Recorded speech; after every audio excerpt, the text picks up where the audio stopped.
Yeah. One time for the fan. Yeah. You already know we are back.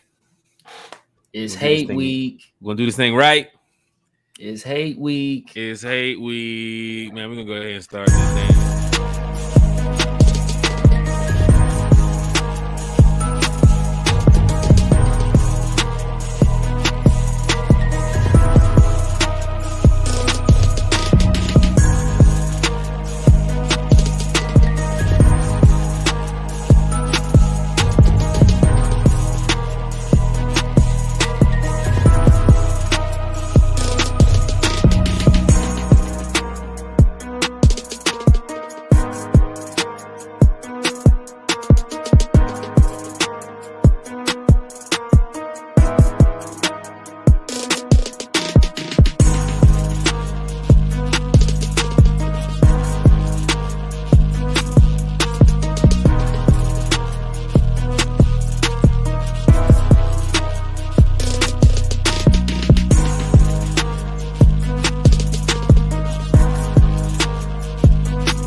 God damn, I hate the Saints.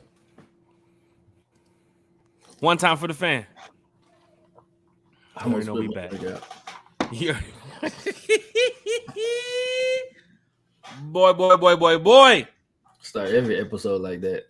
One time for the fan. You know we are back every Wednesday, every Sunday, 8 p.m. talking Falcons football. Bodhi 3000 is with me tonight. Bodhi, what's up, man?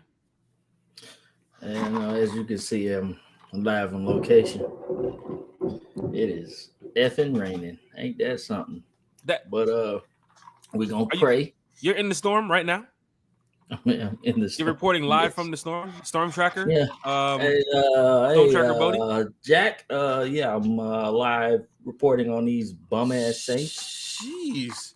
God damn, I hate the Saints. Leave them in the rain. Shit.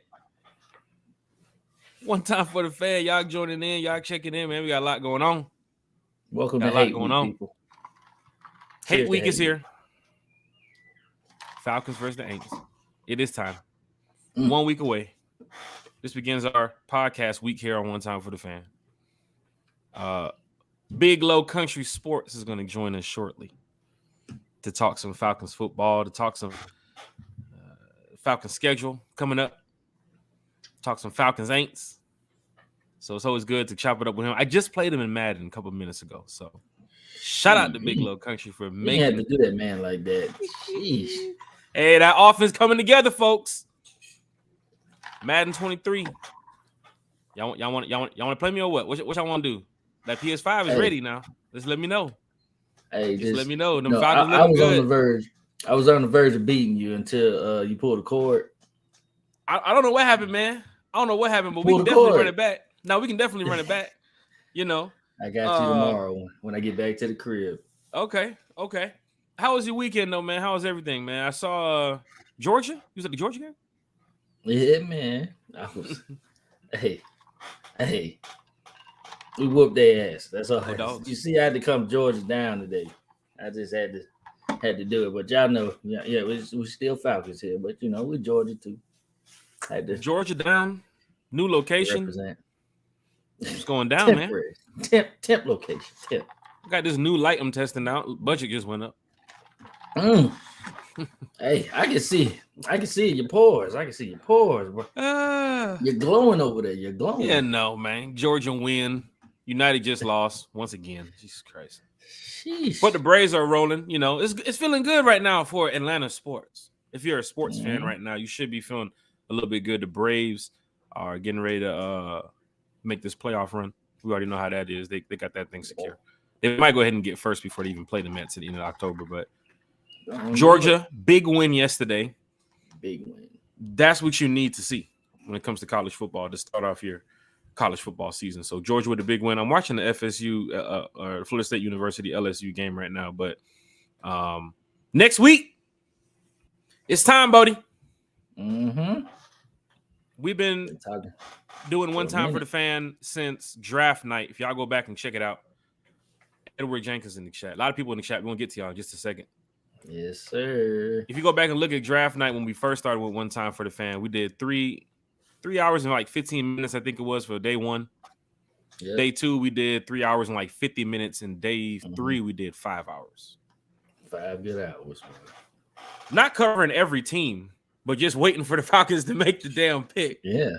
And it was something to build off of. But now we are here from draft day to 1 week away from Falcons versus the Aints. God damn, I hate saying their name. I hate. Ugh. 1 week away, we're gonna get to some Falcons versus Aints. Bodhi, you have some information? You still have your notes with you from a couple weeks ago when we did rankings with the teams that we played? Yeah. Let me check my Palm Pilot. I go to the chat. Edward Jenkins is up here. What in the world, Bo? Bo gonna be here in just a minute. Oh, you ready? Y'all ready? And if you from Big Low Kuntry Sports, welcome. Definitely. If you are here from Big Low Kuntry Sports channel, shout out to y'all. Y'all hold it down when it comes to Big Country Show, man. So hold it down tonight. We're gonna have a good time, man. Been chopping it up with country all week. We are ready for this show. And Tuesday, we have another show for y'all. Miles Garrett from Fox 5, Atlanta Falcons producer over there at Fox 5. He's gonna join us, talk some Falcons football, get y'all ready for Falcons Aints. Yep, I got my notes. We'll get to that in just a second because the country about to join us. Red Swarm's here. What in the world, Coach? Yes, sir. See y'all Salute ready. to everybody in the chat. What's good? Y'all ready? Tom Hanks. Y'all ready? What up? Bubba Gump's in the chat. William Amy's in the chat. Them damn voodoo aints. Them damn voodoo aints. Red Swarm. You already know we holding it down, Red Swarm, man. Already, man. What's going on? Already know. DSGB, I see you in about a week. West Coast, man. Need you to get me from the airport, man. Need you to pick me up in Dago, man. Nah, man. Make him take the bus. Nah, man. That Uber looking like $100, man. Shit. That Uber looking expensive, man. That Uber looking a little expensive. William Amy in here. The swamp water. Yeah. I got my Tito's tonight. We going in on these aints. God damn, I hate the aints. Thea's here. One time for the fan. What's going on, Thea? Welcome. Red Swarm, Deshaun Coswell's here. Rise up, hit that like button, hit that share button, hit that subscribe button if you are here from YouTube for the first time. People. Lisa Shepard is here. 1 week away, y'all. Boo them aints. Boo them. Hate week. Get y'all snow crabs and garlic butter ready. Sheesh. Yeah. The tailgates will be lit next week. Hit that like button. Run them likes up. Run them comments up. Hit that share button. Get your Falcon family here. Get your Falcon friends here. You know we talking Falcons football every Wednesday, every Sunday at 8 p.m. So here's the deal, right? We went over so much this season, Bodhi. From the off season, I'm talking about from training camp to mini camp, rookie mini camp, showing up at OTAs, showing up at practice. Most of y'all done seen the pictures and seen the videos, seen One Time for the Fan Twitter, One Time for the Fan Facebook. We done posted so much content to this point where we are 1 week away from smacking the shit out of the team that we hate the most. Yeah, we can curse here on One Time for the Fan. We can say bad words. I'll put a quarter in the damn curse jar. Shit. There's not a better feeling right now than going into week 1. Beating the Aints at home. And coming away 1-0. Your first winning record in what? 3-4 years? Even though it's 1-0? You need that morale. You need that boost going into week 2 when you have to go play the Rams. So it's the beginning of the season, but it's a must-win game already for the Atlanta Falcons. Agree or disagree, chat? It's a must-win game for the Atlanta Falcons in 1 week. You start off against a division opponent.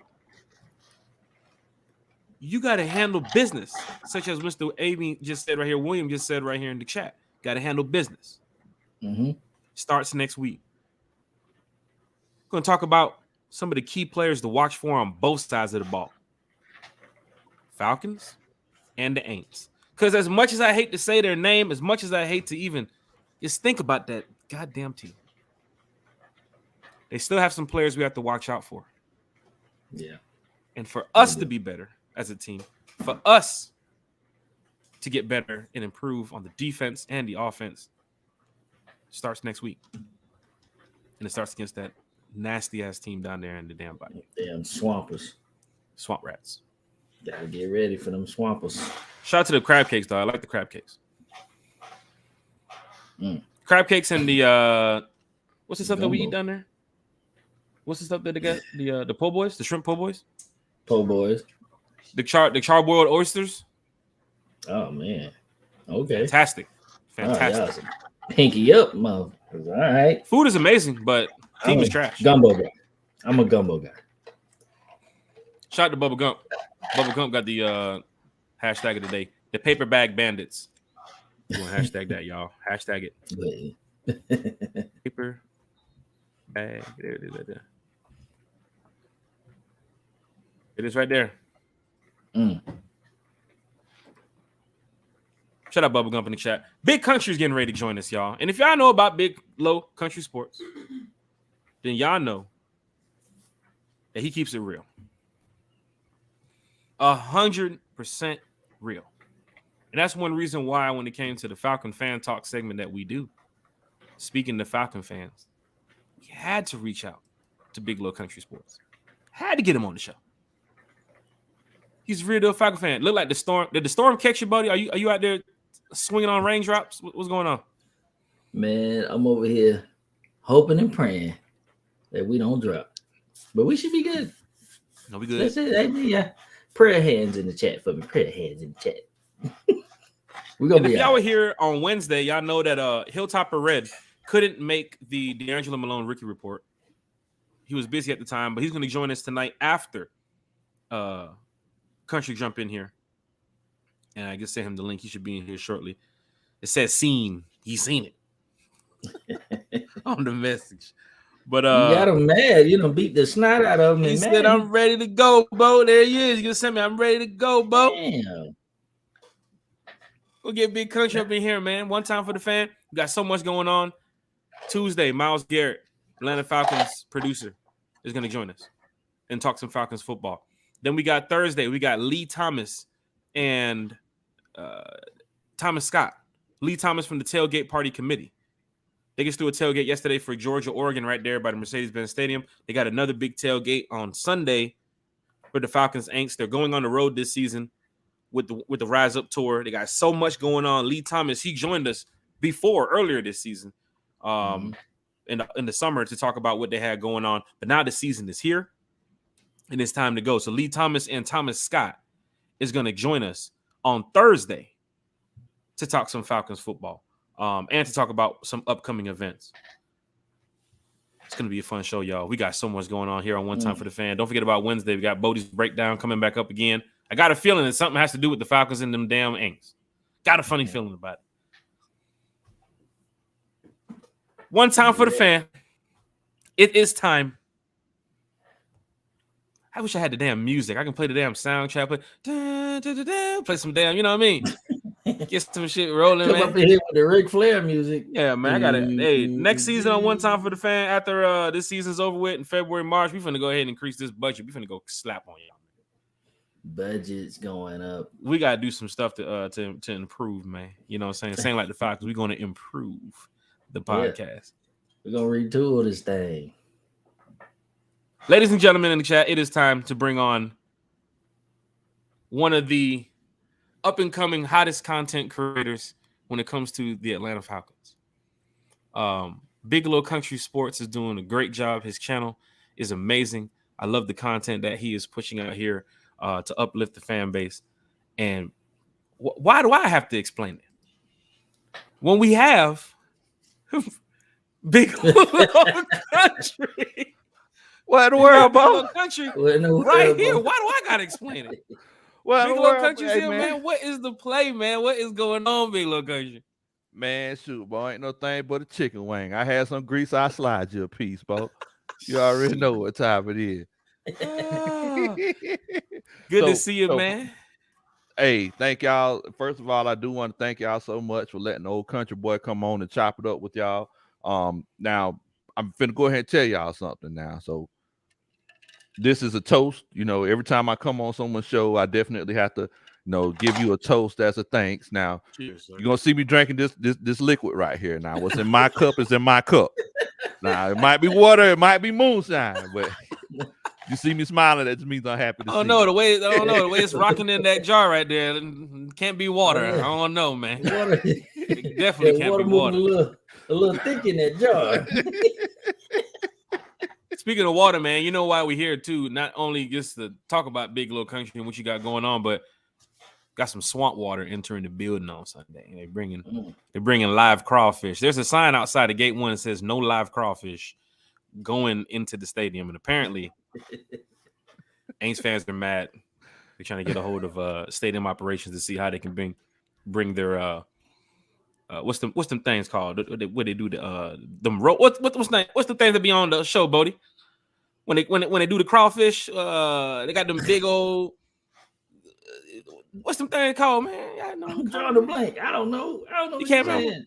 I don't know. All I know is we got 53 stink bugs that's gonna come in the goddamn stadium on Sunday and ready to squash them all. So gotta bring it to a rolling ball. That's what they say. Rolling ball. I'll make sure your shrimp peel. That's it. Damn right. Big Low Kuntry Sports is in the building. Glad to have you. So let's get right to it, man. Big Country, your show is amazing, man. You are doing a great job uplifting the fan base, and you keep it real when you come to talking about the Atlanta Falcons. Yeah, man. And that's one thing that we definitely noticed when we was listening to your podcast and everything. So glad to have you here. But for the fans that's here watching, yes, sir. Let's go back to the beginning. Take us back, man, to when you first got started and why you wanted to do this and where are you heading right now? What's the direction you're going in right now? Okay, yeah, definitely, man. So I've been around football, all my life. My dad, he played college football at Fort Valley. He I'm pretty sure, whenever we met at the Rise Up Tour event, shouts out to the Rise Up Tour. Shout out Rise Up. Y'all know about that, definitely. Y'all see, I'm a pretty big individual. My father, he was a big individual as well. So I've been around football all my life. I graduated from high school. I was actually a coach for a few years. Living in Southeast Georgia, that's where I'm from. Hence the name Big Low Kuntry. I'm big from the Low Country. So it's one of those situations where I ended up, my wife, she got a job up here in Atlanta, and I ended up kind of going into the corporate world, right? Thing is that whenever you're a coach, you literally sit and have these coaches meetings every Sunday.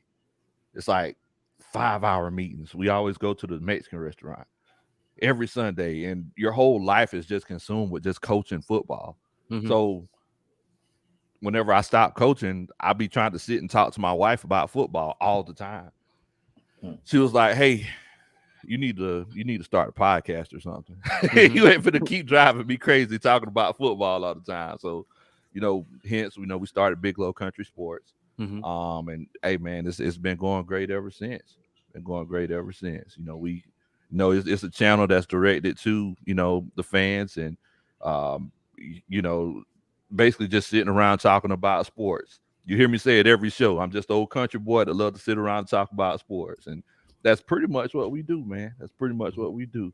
Fort Valley, yeah, I see they playing them boys tonight, man. Skiggy, that's my alma mater right there, man. Oh, okay, so no. Yeah. All right, then. Okay, then. Ain't nothing wrong with that, Bodhi. So we got rivalry before the rivalry, huh? I'm telling you, boy. We got one rivalry with the Falcons and the Aints. We got a rivalry right here in the chat right now when it comes to Fort Valley and Tuskegee. Good Skiggy. Is any predictions on the outcome or who can win that game? Or anybody been noticing how the teams are doing? I ain't gonna lie, I ain't watching ball. Sheesh. I'm terrible. Well, I'm gonna go ahead and roll with the old Fort Valley boys. I gotta, I they know. got a special place in my heart. Definitely. It shouts out to Coach Roney that's in the chat. If Coach y'all Roney. don't know Coach Roney, you see she has owner and GM Coach Roney. That's my wife. Salute. And I heard you're a big Game of Thrones fan as well. Yes. So we got a lot to talk about tonight. And then as soon as this show is over, we got a lot to watch tonight too as well. We're gonna have to talk. I know. I don't know how you're not a Game of Thrones fan, Bodhi, but I'm open. I'm open to it. I'm and the door ain't closed. We gonna get That's the first step. You gotta be open to it.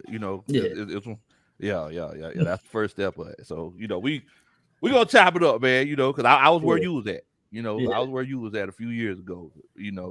You just gonna have to open up your heart. That's all you gonna have to do. The only medieval thing I watch is 300. That's about it. This is Sparta. That's about it. But, oh man, we're gonna get there. Red Swarm, definitely.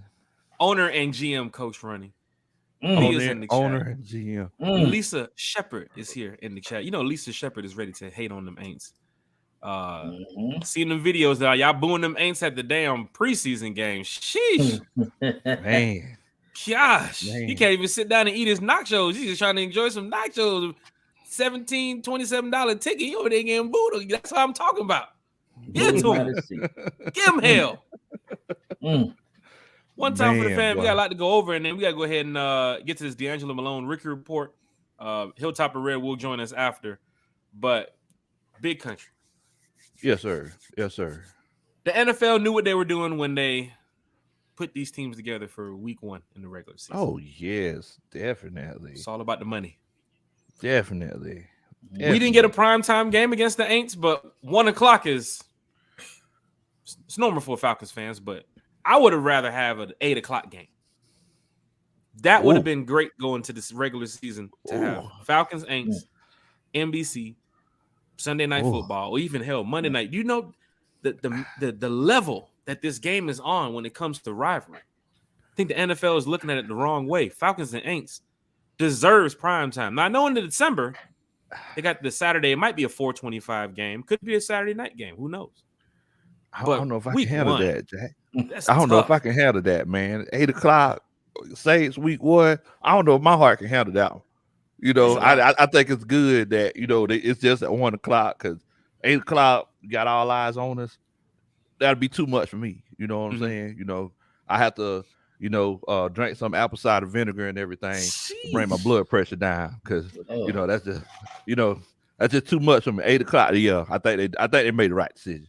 Bodhi, NFL knew what they were doing. Some of the games that they put on for week 1. I mean, Falcon Aints to kick off the season. Give me your thoughts on that, Bodhi, and the NFL making that money. I feel the same way. That's a lot. They didn't want to put us late because that's too much critique. They already hate on us. That we don't get the media attention we deserve. I mean, and then if we did, that'd just be more for them to critique. They looking for bad stuff for the Falcons. You know what I'm saying? They just looking. That's what the media does. But like I said, and like I keep saying, we the new media. We're gonna change the narrative. We here to change the narrative, and we're gonna make it. We're gonna make it where we want to make it. We're gonna try to get a view. That's why we're here. So hello. Both of y'all are spot on with this too. And Bodhi, I know you got the notes from a couple weeks ago, right? Yes, absolutely. So Bodhi's breakdown, is a segment that we do every Wednesday where Bodhi gets a chance to go over that something that's Falcons related, and he'll talk about it. I keep up. That's one of the highlights of my week. Bodhi breakdown. Yeah, man. It's hot. You know what I'm saying? It's hot. As fish grease. Yes, sir. Appreciate it. He did one a couple weeks ago where he talked about the teams that were playing this season. Yeah. And how it's not going to be as easy as we think. And he did go over some stats on the Aints. Bodhi, if you can run back just a little bit of what you talked about, some of the Aints stats, Falcon fans, so you can be prepared. I know everybody's starting off, at 0. It's a new season. Yeah. But just to think about how most teams will try to feed off of what they did well last season and continue that. versus what they need to improve on. Of course, the Falcons need to improve on definitely on defense, getting to the quarterback, getting some turnovers, getting off the field on third down. I think on offense, you got to work on that red zone efficiency. Got to work on third down too as well. And special teams too. I mean, we haven't had a punt return and kick return in a while. I'm glad to see the block punt. That shows that when the regular season starts, hell, we might get one or two of them things. Do it week 1 against the Aints. Do it. But Bodhi, go and give us a little bit of information of what you found out when you was looking at some of the teams that we played this season. Give us the information on the Aints. Okay. All right. Well, I noted that they had some key additions that we need to look out for. Dennis Allen, the head coach. I mean, he was there already, but they promoted him. And let's be clear, he was a bad coach. He's been a head coach in this league before, and he was pretty shitty. I'm here to say it. I'm sorry. Shit. Hate on him. Hey, it's hate week. I'm coming with that heat.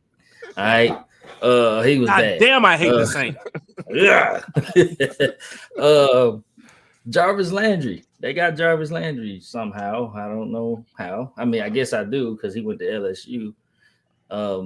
Tyrann Mathieu. Yeah, they're just getting all the LSU guys, I guess. They drafted Chris Olave.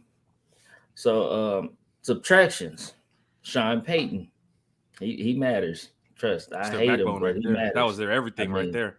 That man. Sean Payton will bail him out of so many damn situations. He thought it was breeze. Payton with that damn play calling. I hate the Saints, but the man can coach. I'm a realist, okay? Well, he's no longer the coach of the Saints, so he's gone. Yeah, so forget him. But that Dennis Allen, though, he can show throw a game. Can't wait to see this one. So another loss they had was Marcus Williams, the safety. I think he was pretty good. Wasn't he the guy that got that ball caught on Diggs caught that ball on him? Wasn't that him? We was getting ready to play that tonight. Yeah, the Minnesota Miracle. We'll save that for later on in the week. But yeah, we got something cooking up for y'all about this damn Minnesota Miracle. There's so much to go over. I was searching videos the other night. There's a video of a little kid destroying his house because the Aints lost that game to the Vikings. Oh my God, you should see it. Called his mom names and shut up, mom. Should have heard him. Take off his jerseys, slammed it, grabbed the controller, slammed it, broke the window. Oh my goodness. Save that clip for me. God, they lost. Not the montage. The montage. We're going crazy. They lost Teron Armstead, all pro tackle. Good. Malcolm Jenkins, he about 45 years old. Thought he should have retired about 10 years ago. Not Paul. And they lost. Oh boy, it's crazy. Man. I can't fool Taking a sip. Okay. And I was sipping. God damn. And Quan Alexander. They lost Quan Alexander as well. So here's the funny thing, Bodhi. Yeah. As you mentioned some of the people that they lost, you did the Bodhi's breakdown before Penny got injured and he's out. Yeah. Marcus May now, he's over there, Grand Theft Auto, full 4 or 5 stars. So he's probably out. We did talk about Kamara. I don't know why the NFL hasn't cracked down on him. They jumped the guy. And the dog. There was a dog too involved. Wait a minute. Hold on. What? Apparently there was a dog involved. That's what I heard. He sicked the dog on somebody? Somebody kicked the dog. That's what I heard. Somebody kicked the dog. That's what I heard. I'm sorry. My bad. I ain't mean to get off topic. That's what I heard. What in the world, boy? You're right on topic. That's the type of ignorance we want to hear from these. Remember how Jack Black kicked that dog on that movie Over the Bridge? What movie was that? Anchorman. Remember Anchorman? Yeah. Like that's how I roll. So he's still playing, right? He playing. What in the world, man? And then the NFL won't crack down on him. They keep pushing the case back. A lot of people talked about it. Why they keep pushing the case back? I mean, it happened after the Pro Bowl. He got into a situation that apparently him and some guys beat up a guy, and heard it was a teacup Yorkie that was kicked. So I'm just making sure the Yorkie's okay. That's number one. The first thing to do is make sure the Yorkie's okay. Yes, that's number one. He's an NFL guy. You can't stomp out no Yorkie. Come on, man. Fucking who was the guy that kicked the dog that we had? I forgot on. Oh, that was Your boy who Prince Jimbo. Yeah, Prince Jimbo. Yeah, I remember that. Yo. God. I thought he Prince was gonna be Jimbo. something. I did thought too. He was gonna be something. Out of Notre Dame, I did too. Shit, Man. I even went back and watched the old Falcons Hard Knocks when he was on there. Prince? That was it. After that, he didn't do nothing. Every time I think about somebody kicking a dog, I think about one time my uncle, he was walking. He was going to somebody's house, in the country. Like, you walk through their front yard, everybody sitting on the porch. Somebody had like one of them little dogs like that. You know how like you just give it like a little nudge, like get up off of it. So he like kind of nudged the dog, kind of kicked it. Dog just fell over and died. I like, what? Oh, What's man. going on? Gosh. Like, no.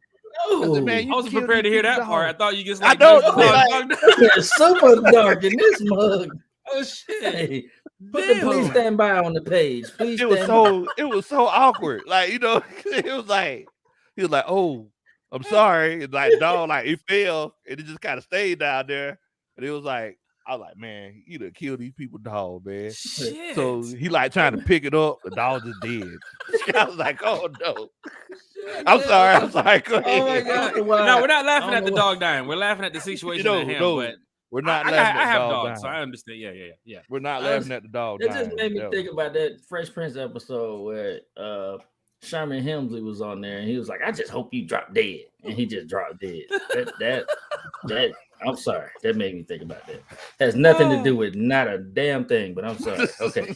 So go over the stats now of the Aints last season, their numbers. Because this is something that Falcon fans I want y'all to hear, right? Because even though with the additions and the losses from the Aints roster right now, Dennis Allen, who was still the coordinator last year, offensive coordinator, right? Yeah, I believe so. So because he was still there last year, they're going to try to feed off a little bit of what he did last season. They still have Jameis. They still have Tyson Hill. They still have Kamara. They still have Michael Thomas. They still have some players that you have to watch for too as well. But go over some of the numbers, Bodhi. We did split the series 1-1 last season. We smacked them down there in New Orleans. They came down here at the end of the season. Falcons lost that game. But just go over some of the numbers, Bodhi, from the Aints. You said they still have Jameis like he's a threat, but I get you. Yeah, he's terrible. Oh yeah, I mean, real quick on this. Yeah, like you said, the safeties. May got in trouble, and then they traded Garner Johnson since we did that report too. That's right. They safeties looking bad. I say Mariota deep ball. Let's go. But yeah, some of the stats from last year. I mean, they were 28th in total offense. They were dead last in passing yards. Dead last. I think Jameis got hurt, some other junk, blah, blah, blah. That's what I heard. Saint fans been telling me, oh, Jameis hurt. Yeah, Jameis. Shit. Stop it. I don't want to hear that. And they were 15th in rushing yards. And the defense, they were 7th in yards allowed. So the defense was solid. They were solid numbers. 14th in passing yards and 4th in rushing yards. So that's another rushing team we got to look forward to week 1. They're going to rely on Kamara a lot. Kamara and Ingram. Kamara and Ingram. Ingram, Falcon fans, as you know, he leaves, he comes back. It's like, what's wrong with this guy? Like, if you want to stay in New Orleans your whole career, you can stay out there your whole career, man. But he is one of those players where it's going to take 2 or 3 people to get him down. It's not going to take one person. But we have some big linebackers. We got Rashard Evans. We got Troy Anderson. We got some guys that's ready to get downhill. Lorenzo Carter. But I've seen Ingram play. And he's a guy that's going to lower the shoulder and tuck down. And he's gonna try to bowl people over. You got to watch that when it comes to the Falcons defense. Kamara. Some of y'all play fantasy football. So I don't want to hear, y'all know who Kamara is. Right? Let's be real. He's a decent running back. Right? You have to watch him on Sunday. Country. Kamara he's going to get 20 to 25 something touches on Sunday. Yes. He's going to test the Falcons' run defense pretty early. We saw against the Lions with Jamal Williams and Swift preseason game week 1. I know it's preseason. I know it's just week 1. But we had some trouble getting Swift and Williams off the damn field already on that first drive. Is the Falcons' defense ready to go week 1 against Kamara and some of the other members of that offense. Big Country. Well, the biggest thing about Alvin Kamara, and I don't know if y'all realize this. Last year, after Drew Brees left, Alvin Kamara took a step down. That's one thing that a lot of people aren't acknowledging. Now, sometimes, and I say this all the time on my show, football is just like life. It's all about the circumstances that you're in to determine how successful you are. So with that being said, if you have a guy like Alvin Kamara, Alvin Kamara, we all remember he was recruited to Alabama, transferred to Tennessee, really good running back there. But Alvin Kamara needs to be in the right system, right?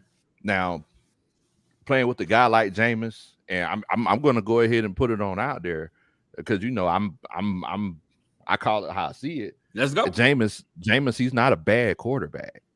Like if you look at the stats last year, he had 17 touchdowns, 2 interceptions. His biggest drawback that everyone always talked about was, he threw too many interceptions. Well, it looks like he was starting to get that under control. So if he still stays under that trajectory and he, learns how to settle down, because let's be honest, he was given a bad hand in Tampa Bay. Bruce Arians spawns interceptions with his offense. So with that being said, I don't think Alvin Kamara is going to be as big as a threat as he has been in the past, especially with this defense that we have now with these linebackers. Because if Troy Anderson, if he does get playing time, the biggest thing about Alvin Kamara, he has guys running sideline to sideline. Well, we know that we got guys that could do that now, right? So I don't think we should really worry about Alvin Kamara too much. That's my opinion. I like that. That's me. Bodhi? Wow. Falcons run defense. Get a chance to you're going to get a heavy dose. We talked about some of the teams that they played this season. A lot of the numbers from offense, some of the teams that we're playing against, their offense, they have some good run games. Seattle's a good running team. Even as garbage people think Seattle is, last year, their rushing numbers, they're better than the Falcons. So something that we have to look for going to this season. The Rams is something also to look for going to Cincinnati, Tampa. We're playing some teams that's going to run the ball this season. Now we're going to get to the next.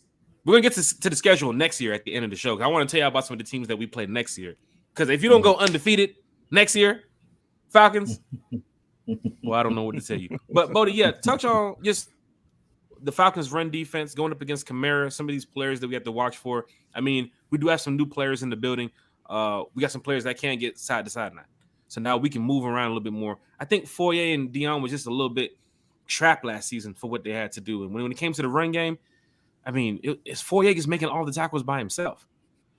So I think Rashard's going to get a lot this year. I think Carter's going to get a lot this year. Ogundeji, 92, has to step up. He is a key player on our defense too as well. And it's make it or break it for a lot of our defensive players this year. But Bodhi, just talk on that with the Falcons run defense.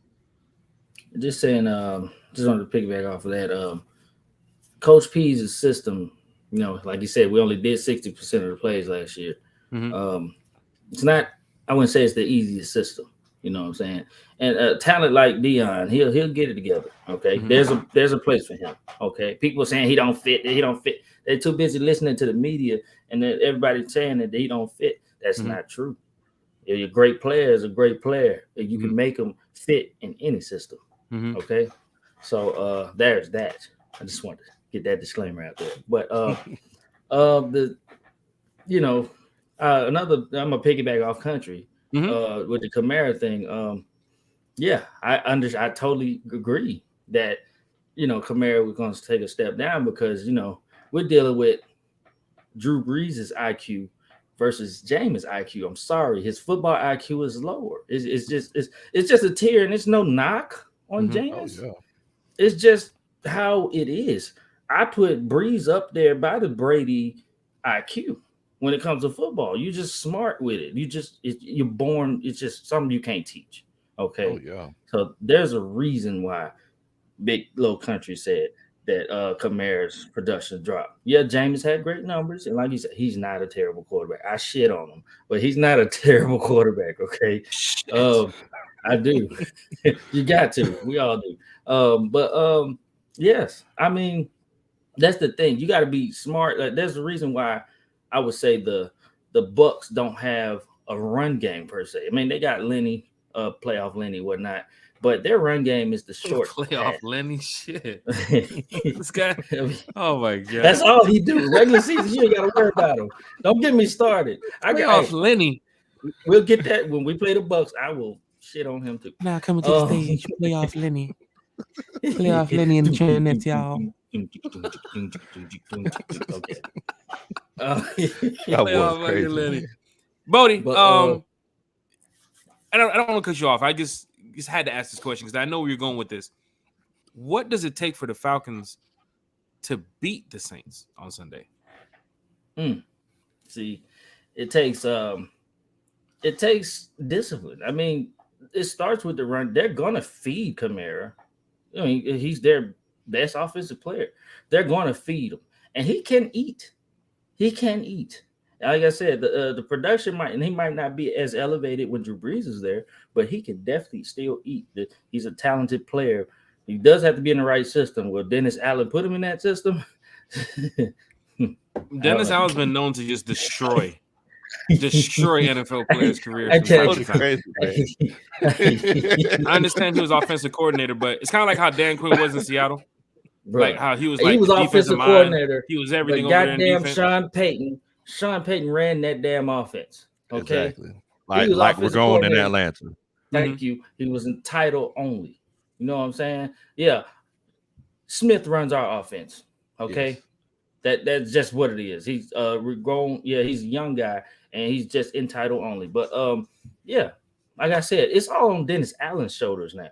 And we done seen this rhyme and reason before. I mean, I done seen it before. I mean, maybe he learned from his mistakes. Let's hope he doesn't. Maybe he'll do a Belichick and get fired from one job and come back and go back. And you never know. Never know. But just hopefully not this week. I want to follow up on your question though, Jack. I'm going to ahead and tell you the way that I think the Atlanta Falcons, go right ahead, sir. Yep. Go right ahead. The way that I think the Atlanta Falcons could beat the Saints this weekend is number one. I mean, we got to look at the circumstances. So we know they lost their starting tackle, right? Now, their offensive line, a lot of people said their offensive line was on the downturn anyway. So I'm just looking at this. I mean, I'm just looking at this as one coach looking at another coach. I can almost guarantee you, I bet you my left thumb that Jameis is going to throw the ball at least 30 times on Sunday. I can almost guarantee it. We know that the Saints are the type of team, whenever they get a new toy and they like it, they're going to want to play with it. We know we got Olave. You know, they're putting, they're betting the farm. A lot of reports coming out of NO from Olave. Who it could be the future of their. Exactly. I guess he's like their Calvin Ridley in a sense. Exactly. Yeah. You got Michael Thomas, but the thing is that he's gonna be shackled up. Hold on, Slant Man. Slant Man. Look, I'm telling you, Slant Man. I was saying I had to make a remix to a song on my show the other night. Take the shackles off my feet so I can slam.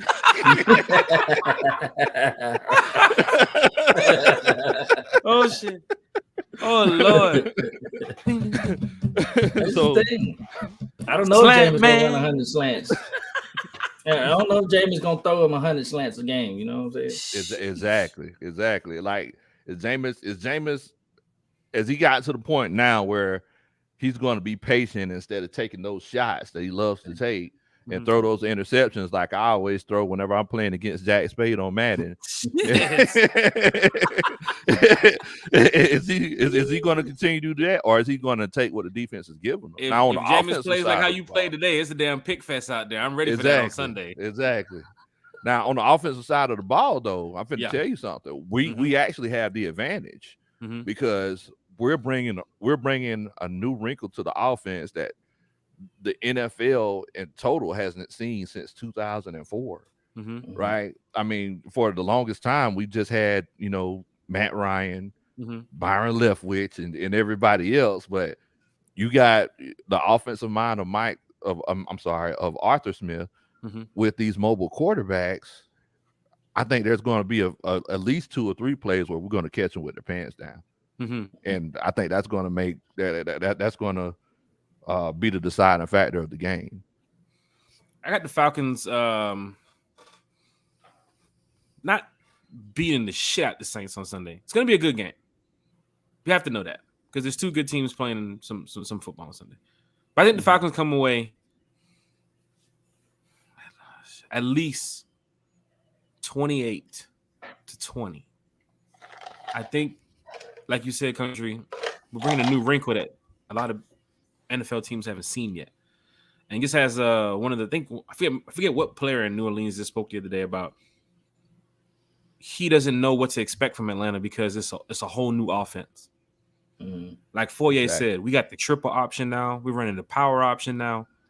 We're doing so much out here. Hell, you might even see the Wildcat more this season.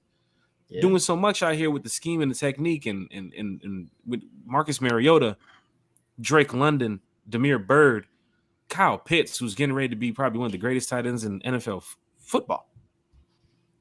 You have an opportunity. And then Cordell Patterson, you notice how we name all these names, Bodhi, and then we drop CP at the end? Like, he's at the top of the damn list. Like, you ain't even worried. You worried about Drake London and Kyle Pitts. Mm-hmm. Wait till you get down to CP, which most teams don't have the defensive weapons to match up against some of these players. Mm-hmm. Is Drake good to go on Sunday? We hope so. We're hearing that he's supposed to be good to go. We haven't seen him since that play in preseason against the Lions. I'm going to take coach's word for it and that he's good to go. Whatever they're working on in that facility right there behind that practice field, you know where it is, Country, out there in Flowery Branch. Mm-hmm. That's where the magic's happening. That's what. So if Drake London returns to practice this week, we're going to get some updates this week because practice starts tomorrow and it's about to go down. Mm-hmm. So we will hopefully find out that Drake London has returned to practice.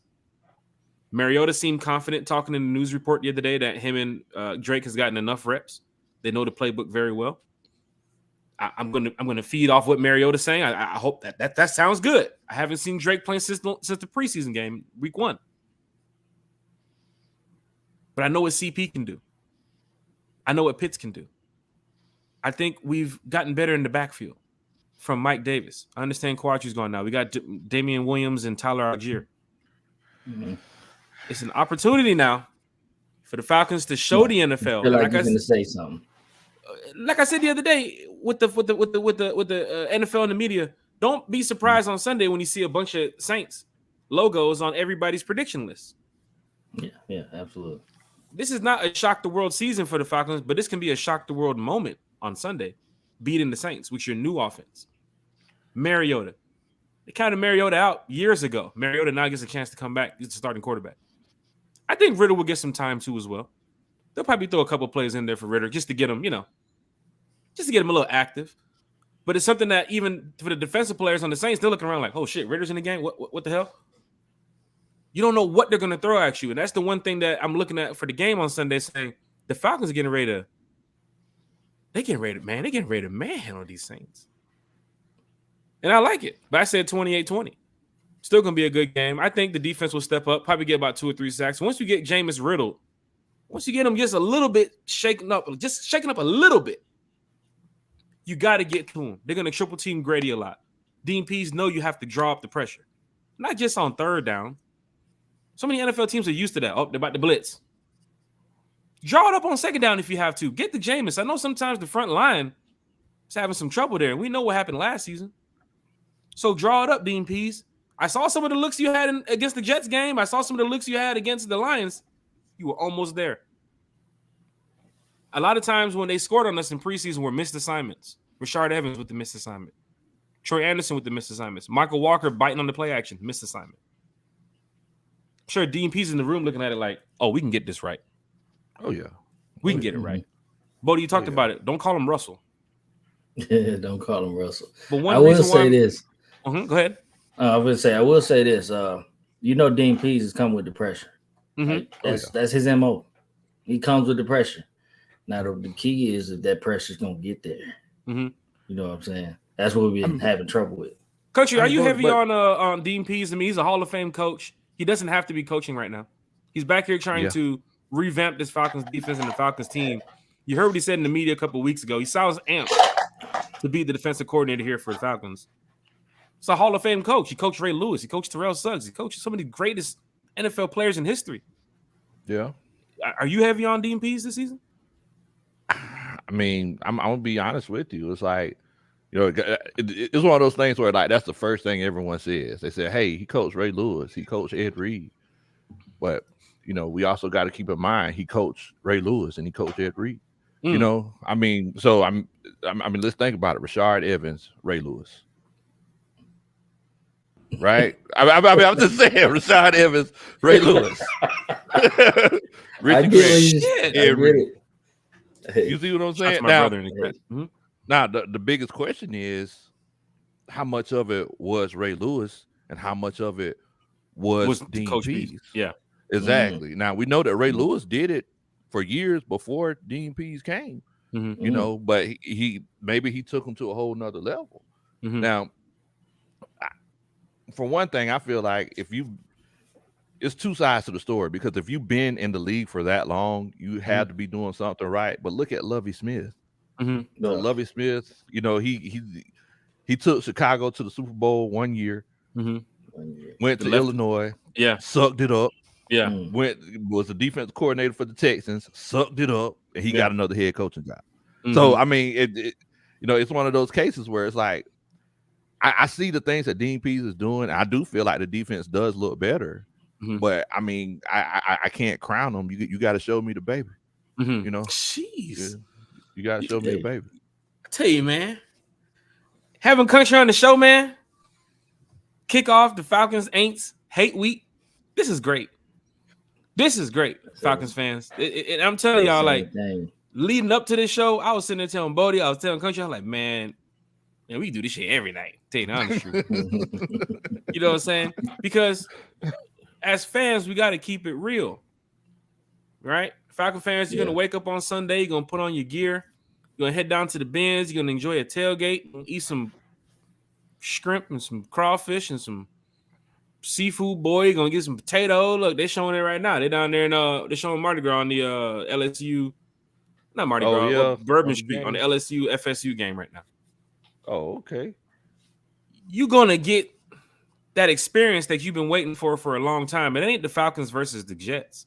It ain't the Falcons versus the Texans. It's the game that you wanted, Falcons fans. You don't have to wait till week 7 or week 11. It's week 1. You start off right. Both teams are right here. Both teams. I don't want to hear nothing about Thomas. I want to hear both teams are right here. Yep. And if you can come out there and you can practice to win that game, you can plan to win that game, you're going to win the game. Dedication, discipline. I think with some of these new players, don't look at the 1-year contracts, Falcons fans. Look at some of these players that fought hard to make this team, and it's going to help this team push it to another level. D. Alford, a player that Falcon fans, y'all wasn't saying nothing about D. Alford. You didn't even know about D. Alford. Bodhi called it. And D. Alford now just lighting it up to a point where he's probably going to get a chance to play on Sunday. Feel the glow. That's all I can say. Say it again. Feel the glow. And Richie Grant. But think about this though, Jack. Think about this though, Bo. It's like we'll get everybody talking about these. Everybody talking about these 1-year contracts that the Falcons have this year. What makes a man more motivated? What makes a man the most motivated about anything? Let me ask you first, Bodhi. What makes you the most motivated? You got a job and you got your review at the end of the year. What makes you the most motivated? Oh, I mean, I gotta show up. I gotta play. I gotta show my best assets. I gotta do the best I can that year to try to work for that next contract. Exactly. Now bigger payday. Now your company just consolidated with 2 other companies, and they're gonna have $100 million extra dollars. So what's really going? You finna say, "Oh, I'm finna show up and show out, right?" I'm finna show my yes. I want some of that. I want someone to give me a piece of the pie. Exactly. So it's like everybody talk about the 1-year deals. It's like the Falcons are in the perfect situation because you got guys, you got young talent, and they know that you could just get out the car and $100 million could fall out your pocket. They know you got that much money. I mean, it's the perfect situation, Bo. It makes sense. It just makes too much sense. Like I said months ago, I've been saying it all this season of podcasts. These guys are hungry. Mm-hmm. Hungry. They want to prove their worth. They want to get their next contract. They got families to feed. They hungry. Mm-hmm. You know what I'm saying? They trying to be the best they can. They trying to stick and they trying to get that payday. So that's one thing we do got to look forward to as Falcons fans, because we know that the players that we got, they're gonna come out and play. Mm-hmm. Yes. Play. One time for the fan, man. I tell you, we talking Falcons football. Big Low Kuntry Sports is here with us, keeping it real about the Falcons and the Aints. And that's why we do these Falcon fan talks. You know what I'm saying? Because you're gonna hear, I might say the team might win 9 wins. Bodhi might say the team might win 8 wins. I think Dez might say the team might win 6 wins. Country gonna have his take on it. Everybody's gonna have their own opinion. But it's good to sit down with Falcon fans and to talk football to find out what do they think about the Falcons? What do they think about the offense? What do they think about the defense? What do they think about the coaching? And Falcons fans in this chat, do that from time to time. Call your Falcons brother and sister and say, hey, what you think about the team? Get more active when it comes to being a Falcons fan. Don't just sit back and just wait for the game. Yeah, you see what we do here one time. You might learn something. You might learn something. I call up Jack Spade all the time. Hey man, what you think about this right here? You know, tell me what you thinking about. He give his honest opinion while he's whipping up on me and Madden. Because I'm finna call you. I'm gonna start calling you Minnesota Fat, Bo. I'm gonna start calling you the hustler. I'm gonna start calling him the hustler. The Madden shark. Bodhi sitting back there watching because Bodhi. I know he listening. Oh shit, he almost caught that. Bodhi had me beat, and then for some strange reason, I don't know what happened. I guess he pulled the plug, man. That's what happened. Damn connection. He pulled the goddamn plug. I don't want to hit no squirrels. I don't want to hit no babies. I ain't pulling no plug. I don't want to hit no nothing. I ain't pulling no plug. But Bodhi had me for a second. Ritter had threw two picks. It's getting tight. Bodhi was driving the field. I was like, okay. It's all right. We still got second half. But them 6-minute quarters, man. Country, them 6-minute quarters give you an opportunity. Give you a chance now. Yes, sir. Definitely. Yeah, then he hit me up in the chat and say, what happened?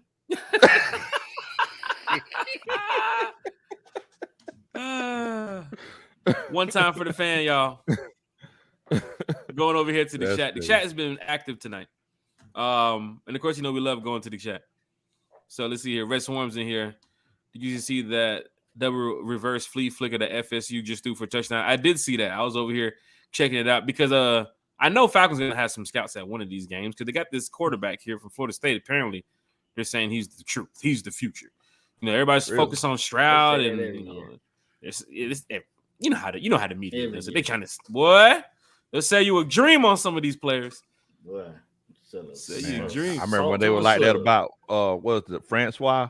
Mm-hmm. That quarterback. You remember that? From Florida State, Francois. Yeah, they were like that about him, but he fell off the cliff real quick. Yeah, France trash. You gotta talk about Ocho Cinco tweeting about Falcons and Aints coming together in harmony. Fucking Ocho Cinco. Both fan bases told him to sit this one out. We like our rivalry the way it is. So Chad Johnson is a heavy tweeter. And shout out to Chad, man. He was a fantastic player in the NFL. Yeah. I'm talking about one of the greatest players to play the game. But Chad, what the hell are you tweeting? You want Falcons and Aints? He's talking about some to sit down at the stadium and share beer and enjoy a good. Please. What? Ask Chad did he share beer with the Browns fans? Ain't the Browns their biggest rivalry? Yes. Ask him if he sit down and share beers with the goddamn Browns fans. He probably hated them, just like we hate the Saints. Chad out there tweeting for them retweets, tweeting for them quote tweets. He wants some traffic on his page. Big Country. Man. I know you have a lot of friends. Yes, but sir. Do you have a group of friends where it's we're all going to the game. It's 3 Falcon fans and 6 Saints fans. We all got tickets on Sunday. Are you in a group like that? Is that how you roll, man? Nah, well, look, first of all, I'm gonna tell you now. I got a lot of Saints folks that are subscribed to my channel. And it ain't nothing but love. But like whenever we play each other, like y'all already know, like we ain't rocking like that. You know what I'm saying? Yeah. Same. So it's like I've been telling you, New Orleans is me and my wife's favorite city. We go like 3 times a year. Mm-hmm. That like that's our spot. I like to go and feel like I'm baby off of big timers.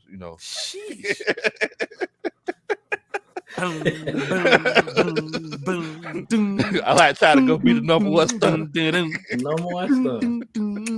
But Big Country get rolling through.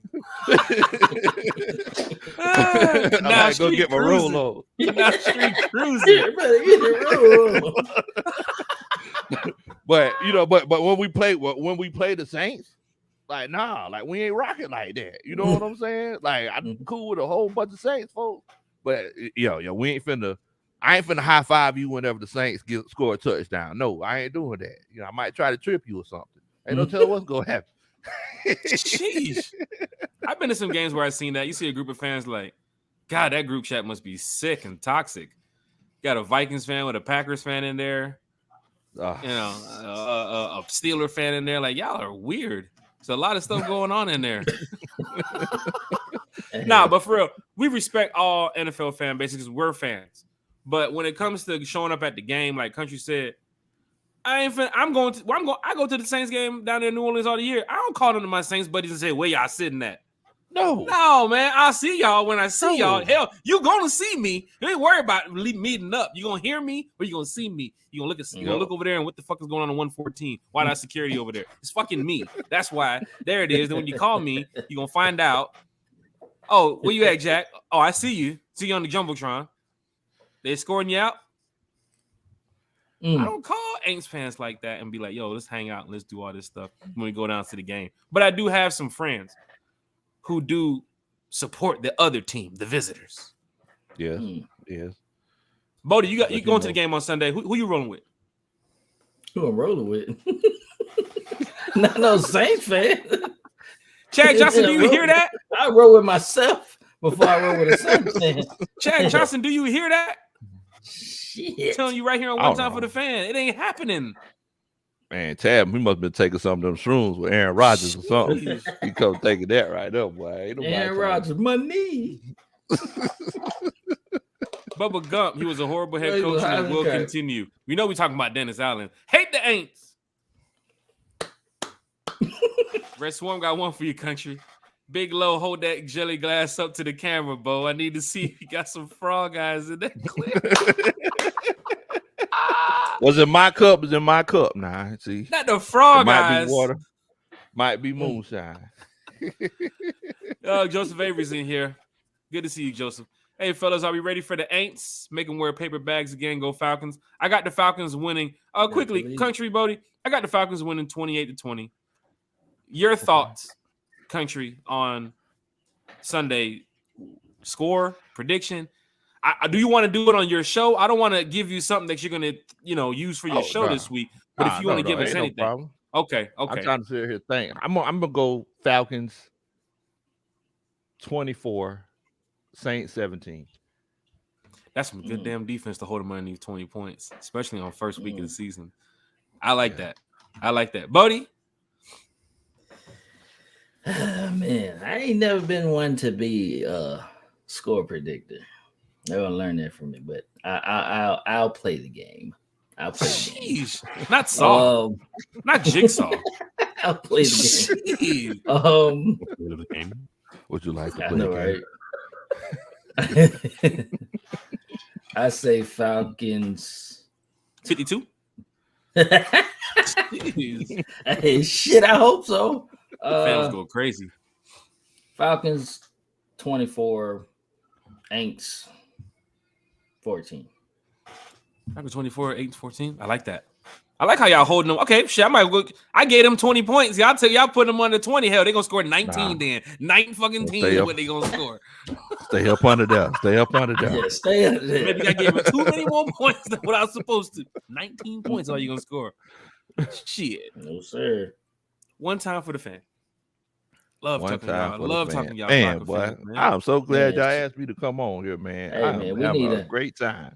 Yes, sir. You gonna have a word bow in this chat. Let's put a word bow in the chat. Spam the chat. What in the world, Bo? Go ahead. If y'all hear from Big Country Stream, what in the world, Bo? If y'all just love watching Big Country Stream, just go ahead and put up a word. What in the world, Bo? Oh, like Big Country say, put your ones in the chat. Go ahead and put your hands. Yeah, he did. And if y'all want to, you can send a Superman chat right over here. I'm all for it, y'all. Lisa Shepard, yeah, that was Marcus Williams. The Aints were mad at him and threatened him. Dude had to shut down his social media. I do remember that he did close down his social media after that. And that was great footage, man. They have the footage of the end zone camera. They got the footage of the sideline camera. They got the Aints fan who's in the front row with the flag waving it. Cam Jordan's over there getting bullied by two people over there on the side. I don't know where Cam thought he was going to get to the quarterback. And who was that quarterback? Was that Kirk? That wasn't even Kirk Cousins. That was Casey Keenum who threw the ball. Like, where is Casey Keenum right now? Anybody know where Casey Keenum is? That was that. Casey Keenum? I could have sworn Casey Keenum was the guy might be who was on Saved by the Bell, the DJ who used to come in at the diner with AC Slater. What Casey Keenum? What's his name? I think it was Casey Kasem. What? Casey Kasem. Casey Kasem. No, it's Casey Keenum. I know we ain't talking about countdowns. Yeah. Damn radio countdowns. And come here's on, man. one for you. Man, I remember that. Shout out to Thea in the chat. Ain't looking sus. Gosh. Y'all bring it. Kicking the dog like Shembo. Oh, he going back to your story, Coach. Go back to your story. Coach Unchained. Don't forget, we got the party in Seattle. So send Jack Spade an invite, a friend request, and I'll get you set up if you're trying to come out. I think you said you're on the West Coast. You said you're in Seattle. So we'll be out there for week 3 if you're trying to hang out. Country, we got some more to talk about here shortly, too, as well. Y'all my kind of OGs sipping on the Sunday night with no NFL. Can't wait to see you on the Falcons football game. So look, I'm sipping. I'm watching college football. I'm surprised college football on right now. I mean, I'll take it. FSU and LSU, I'll take it. I expect Sunday football to be on, so that's why they did it, because they know NFL this week. So they did right. Some big games this week, too. Notre Dame, Ohio State was a big game. Hell, even Georgia, Oregon, before the game started, was a big game. But Florida, you saw Florida and Utah. Florida pulled out that late victory in the end. I thought Utah was going to come in there and smash them up, but some big games on for college football this weekend. But, yeah, I'm sipping because I'm watching the college football game. It's hate week. Feeling good. Game of Thrones. House of the Dragon. Tonight is a big battle. Fucking dragons on destroying people on the beach. Shit's going to get crazy tonight. Coach Unchained got that electric foot. God. Good gracious. Over there. Come here, puppy. Lord have mercy. Red Swarm up in here. Lisa Shepard, head-to-head matchup is 53-51 Falcons, and it's going to be 54. Come on, Sunday. Yes. Yes. Dave, who's been a longtime fan of One Time for the Fan, he's going to be in the chat. He says, good evening, guys. You already know you can expect Dave here. Every week you can expect Dave here. He's been here since draft night. He literally has. Day one. Shout out to Dave, man. Dave, do you live in Atlanta? Do you live in the city? Are you going to any games this season, man? You big time fan. Not only the Atlanta Falcons, but One Time for the Fan. So we like to link up with you if you come to a game. And don't forget, the One Time for the Fan giveaway. Wednesday, we will announce the winners of the One Time for the Fan giveaway. I'm gonna do it live on here. I ain't gonna front. Oh, man. So that's what I'm talking about. Show that love to them. That's what I'm talking about. Do it live right here. So everybody talking about, man, you did it on the slide. I won't even know what's going on. What Hustle Man talking about? Nah, I ain't no Hustle Man. One Time for the Fan. We got 5 winners. Not a Hustle Man. Of course, you know the 5th winner is going to get a small prize. Pick up the pizzas. Yeah. Not Hustle Man Sanchez. God. No turbo or ozone flow over here, everybody. Keeping it real with y'all. We'll announce the winners Wednesday. We're going to have 5 winners. Of course, you know the 5th winner will get a small prize. The 4th winner will get a small prize. The 3rd winner, we got something nice for y'all. 2nd place winner, we got something real nice for y'all. And the 1st place winner, we're going to bless y'all. And we did talk to Coy, too, as well, courtesy of One Time for the Fan and Coy Bishop, season ticket holder, longtime Atlanta Falcons fan. He has offered up the Falcons and Bears tickets. Section 114. right there, corner end zone. The seats too. Where the players come out. So he's offering up 2 tickets to add on to the winner of the One Time for the Fan giveaway on Wednesday. So we're gonna bless y'all with some small gifts for the 5th place and the 4th place winner. 3rd place winner, we got something nice for y'all. 2nd place winner, we got something nice for y'all. And in the 1st place, get your chance to get 2 tickets to the Falcons versus Bears game. And we're gonna bless y'all with a nice little jersey too as well, so you can wear it to the game. So breaking news, shit, spoiler alert, goddamn. You understand? But it's here on One Time for the Fan. I'm trying to do the best to let y'all know that we appreciate all the support here on One Time for the Fan. Same on Country's channel. I know he appreciates the support over there because he talks about the fans every day, man. Loves talking to the fans. Love the channel. Everybody jumping there and having, conversation about the Falcons, and he gets to feed off that. We talk about it all the time, man. We real about this podcast, though. We love talking to the fans. Man, it's beautiful. It's definitely beautiful. And then, getting a chance to actually see, go to the games, and you see some of the people who listen to the shows is definitely a beautiful thing, man. You got to love it. You got to love it. We normally do giveaways a couple of times a year, give away some tickets and things like that. And I do want to let y'all know, before we get off of here, y'all are doing a really, really great job on your channel. And, y'all, I hope that y'all continue to keep it up because it's definitely beautiful. I see some great things coming for y'all in the future. I appreciate it, man. Appreciate I really that, do. man. The CBS Sports, ESPN, if you hear that. It's coming from a veteran. Just saying. You know what I'm saying? But no, Just saying. Honestly, yeah, we really appreciate that, man. Like, it was something trying to get used to this thing. I ain't never been on here talking, whatnot. Then I just learned that, man, you just got to be yourself. That's it. Just come out here. I come out here every day and I talk what I know. And what a great way to open Bodhi up to the podcast by doing a 3-hour stream the first day, a 3.5-hour stream the second day, and a 5-hour stream the third day, back to back to back. Boy, I was in here like the wife and kids I said hello. Well, what was in this show like? And round 6. Bodhi, how many Georgia players still left on the board?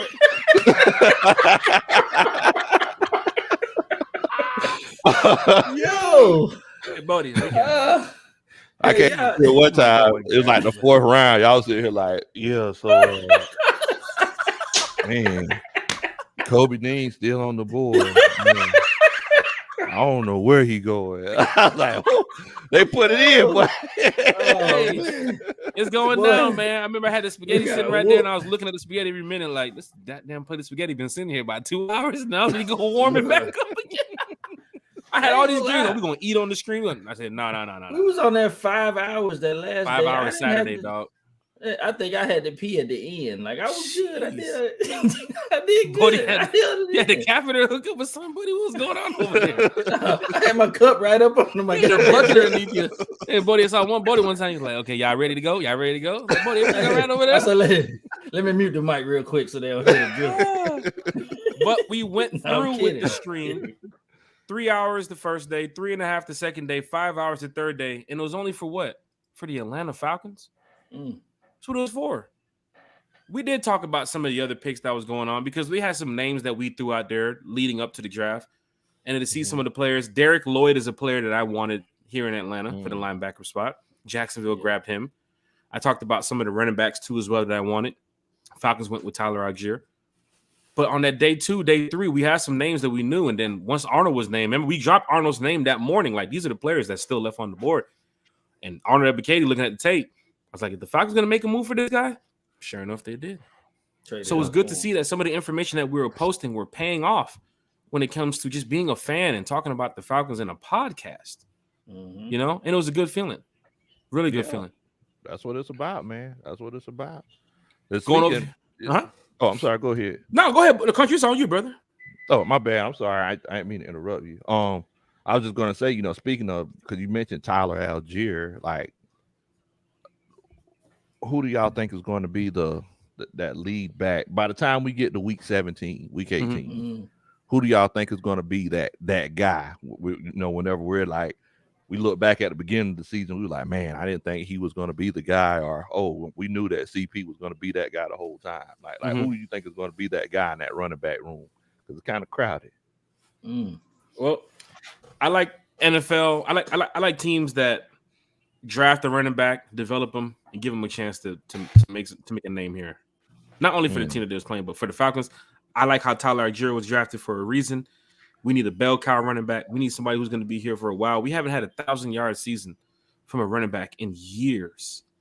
And looking at Tyler Algier's tape, he's a touchdown machine. Looking at his stats from college, he's a true running back. Now, I know CP takes up a lot of some of that first down, second down snap when, he's in motion or he's moving around. We don't know where he is. CP will lead the game, but CP's getting to an age where if you're going to keep him here for the next 4 or 5 years, you want to keep him as fresh as possible. Yeah. Damian Williams, we talked about how some of these players are coming over here to eat. They're coming over here to get that contract for next season. But then again, Damian Williams ain't gonna be your future running back here in Atlanta. I think he's gonna be here for maybe just the 1 year. I don't care how good Damian Williams might look, because you're gonna have to pay him next season. You got CP. Yeah. You just gonna leave the running back room like that? Well, that's gonna be your 3 running backs going forward for the next couple of years. I think Damian will probably be out there. It'll be CP next season, and then Tyler moves up on your depth chart. Absolutely. Tyler has to show the explosiveness that some fans saw from Caleb Huntley in the preseason. Because remember, I posted about Huntley getting cut, and fans were like, "What? We released Huntley for what? Why? He was one of the explosive running backs that we had this preseason."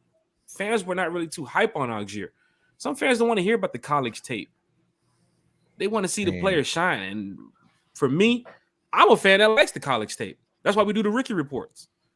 Tyler Algier is a true running back. He's a flipping touch. Go look at his tape when he at BYU, Falcon fans, and go understand what I'm trying to tell y'all. He can be the future running back here in Atlanta. My money is on Tyler Algier, and I think he can get it done. I think even by week 16, 17, he'll have so many yards underneath his belt. I think he's definitely going to get over about 500 yards this season. I'm going to say something. This might be the first time you hear it, but he reminds me a lot of Jamal Anderson.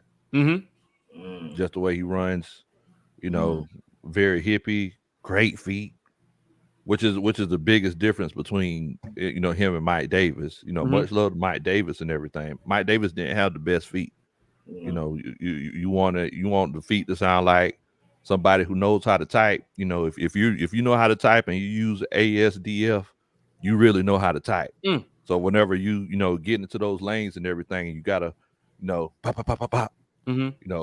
That was one thing Mike Davis didn't do too well. He was strong. You know what I'm saying, and things like that. But Tyler Algier looks like he knows how to make people miss in small spaces. It looks like he knows how to, get those yards after contact and things like that. He reminds me a lot of Jamal Anderson. Bodhi? If I may, I might have a hot take. I think I personally necessarily don't know if Tyler Algier will lead us or in rushing, but I think he'll lead us in touchdowns, rushing touchdowns. I think that he's probably the best goal line back we have right now, honestly. So and we're not going to put him on ice. He's going to play this year. Okay, we got 3 running backs, and they all going to play. Of course, Cordarrelle's going to be everywhere.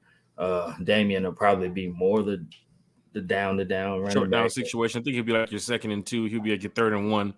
But you're gonna run Tyler Algier to Algier runs hard. Yeah, he runs hard. That Jamal Anderson. I mean Jamal. You said Jamal Lewis. Jamal right? Anderson comparison. Yeah, Jamal Anderson. Said he runs hard, man. And I wouldn't be surprised if he led us in rushing touchdowns this year. So, I'm rooting for it. I agree with you. What you said, Jack. Damian he's a stopgap, probably there for Algier to get his feet wet and get right. And then Damian will not be here next year. I'm sorry, he just won't. Okay. Though I'd like what Damian has done in his career. Damian is solid. He's solid. Kansas City used him very well, and for him to make the 53 over here, Terry's talking about best player available. And see Damian on the roster, see Cordell up there, and then Algier. They cut Quadri, kept Huntley in the practice squad, but I think Quadri even knew that when they drafted Algier, it was like, Ooh, this is tough. They drafted a running back on the wall. They drafted a running back. Like a Destiny's Child album. Right, was on the wall. Right, on the wall. One time for the fan, man. We got to get to this. So Hilltopper Red hit me up. He said he just got to the house, so he's gonna be ready to join here shortly. We're gonna go to the chat here in a minute, but real quick, are you doing any record predictions on your show, Country? I don't want to go over the schedule quickly and get your win or loss. Yeah, and, you're doing something on the show. Okay, man. Look, I it's one of those cases where people don't mind hearing something twice. It's right not about a problem. Welcome to the podcast life. Falcons Saints week 1. You already talked about that. Falcons coming with the win. Tough game week 2. We already know. Everybody knows it's gonna be a tough game. Mm-hmm. Falcons Rams, Country. Well, let me see. Who do the Rams play? Who do the Rams play week 1? Buffalo. Because they play Buffalo week 1 Thursday night. Mm-hmm. Thursday night. Very tough game for the Rams right there. I think we're gonna lose that one. Mm-hmm. I think we might lose that one. And the reason why I say that is because you're going up against a really great offensive mind. A lot of times you go against those offensive minds like that. That really helps them on defense because they're countering things. So I'm gonna go ahead and say we're gonna lose that one. Going into week 3, Falcons Seahawks. I think we're gonna get that dub. I like it already. I think y'all gonna have a great time in Seattle. Y'all gonna be partying. We're gonna be partying hard. LA, we're gonna party hard. One time for the fan, we will be out there. Bodhi won't be able to make that one, but I'll be out there. Thomas, the Rise Up tour. We have a lot going on in LA. Shouts out to the Rise Up tour. Shout out once again to the Rise Up tour. Thomas, lead Thomas from the Tailgate Party Committee. So many people putting in so much work to make sure that Falcon fans and fans of all NFL teams come down here to Atlanta and have an experience. We partied last year at the Falcons Cowboys games. It was Cowboys fans in there. It was Falcons fans in there. We partied at the Jacksonville Falcons down there in Jacksonville. It was Jags fans in there. It was Falcon fans in there. At the end of the day, we're fans. Exactly. I know we want to see the team win, but the experience that you have going to some of these away games, you can't beat it. It's a great feeling. So yes, week 2 we'll be out there. Week 3 we'll be in Seattle too as well. I'll be on location in Seattle. Country just gave us the dub for that. Now you come home. Yep. You're 2-1. So most Falcon fans who had that prediction of going into the Cleveland Browns game probably had a 2-1 on their record sheet too. Because I even had it out there. I was like, the Rams game is tough as hell. You can beat the Saints. You can beat the Seahawks. But that week 2 matchup is no flipping joke. Yeah, it's gonna be champs. And Falcon fans are saying it. If God somehow gives us a chance to win that game, that's a shock the world moment for the Atlanta Falcons because you're going into LA week 2, the Super Bowl champions, Aaron Donald, Jalen Ramsey. I know it's any given Sunday, and I truly believe that. Yeah, but you also know that if we're a fifth, we all be drunk, Jack. So we can't. We're going off of the ifs. If we're a fifth, we'd all be tipsy. Got it. Woo! Go Falcons! I know, right? What ifs is a mother. Boy, some what ifs, boy. I mean, look, everything got to go right. We got to go mistakeless football, and I mean absolute mistakeless. We need freaking advocated to turn into damn Terrell Suggs overnight. We need a lot of shit to go right to beat. I'm just fucking telling you the truth. I'm sorry. I mean, I think we actually match up pretty well with them though, because the strength of our team on defense is our secondary, right? Absolutely. So, I mean, I feel like AJ Terrell, he's a perfect matchup for a Cooper Kupp. Cooper Kupp, he's or a Allen Robinson guy. too as well. Allen Robinson Allen Robinson as well. Night. But the crazy thing is, night, buddy. night, Bodhi Jr. I love you. But the thing is that you're playing up against that guy Matthew Stafford, and the question is he gonna burn these young Thundercats? That's the question. So I mean, I think we match up well with the Rams, and I don't think it's gonna be a blowout like everyone says it would be. But if we lost, I wouldn't be surprised. That's all I'm saying.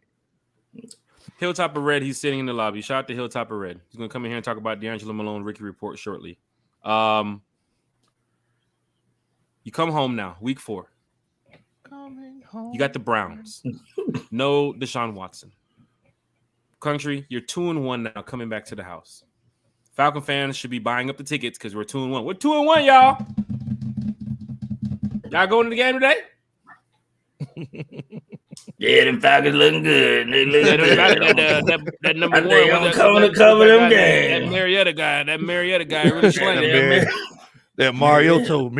What is it, Marietta? What's that guy from Paris? What's that guy from Paris name? They didn't play that Ritter. They must be winning because Ritter out there. You know what I'm saying? What they call that there? Skyro Island? Skyro? No, Terrell. That boy, they're playing football out there. One time for the fan. Falcons, Browns, Country. Week 4. Falcons. I like 3-1. 3-1. Yes, sir. Now you head down to the place where we hope that this is the last time you head down to Tampa. They haven't announced. Normally he announces a retirement tour. When a player is ready to retire, you announce a retirement tour to where all the teams will show the videos and the highlights. Like, you're getting ready to leave. Get the fuck out of here. You're heading down to Tampa. It doesn't seem like there's a retirement tour. This guy's like 70 years old and he's still playing football.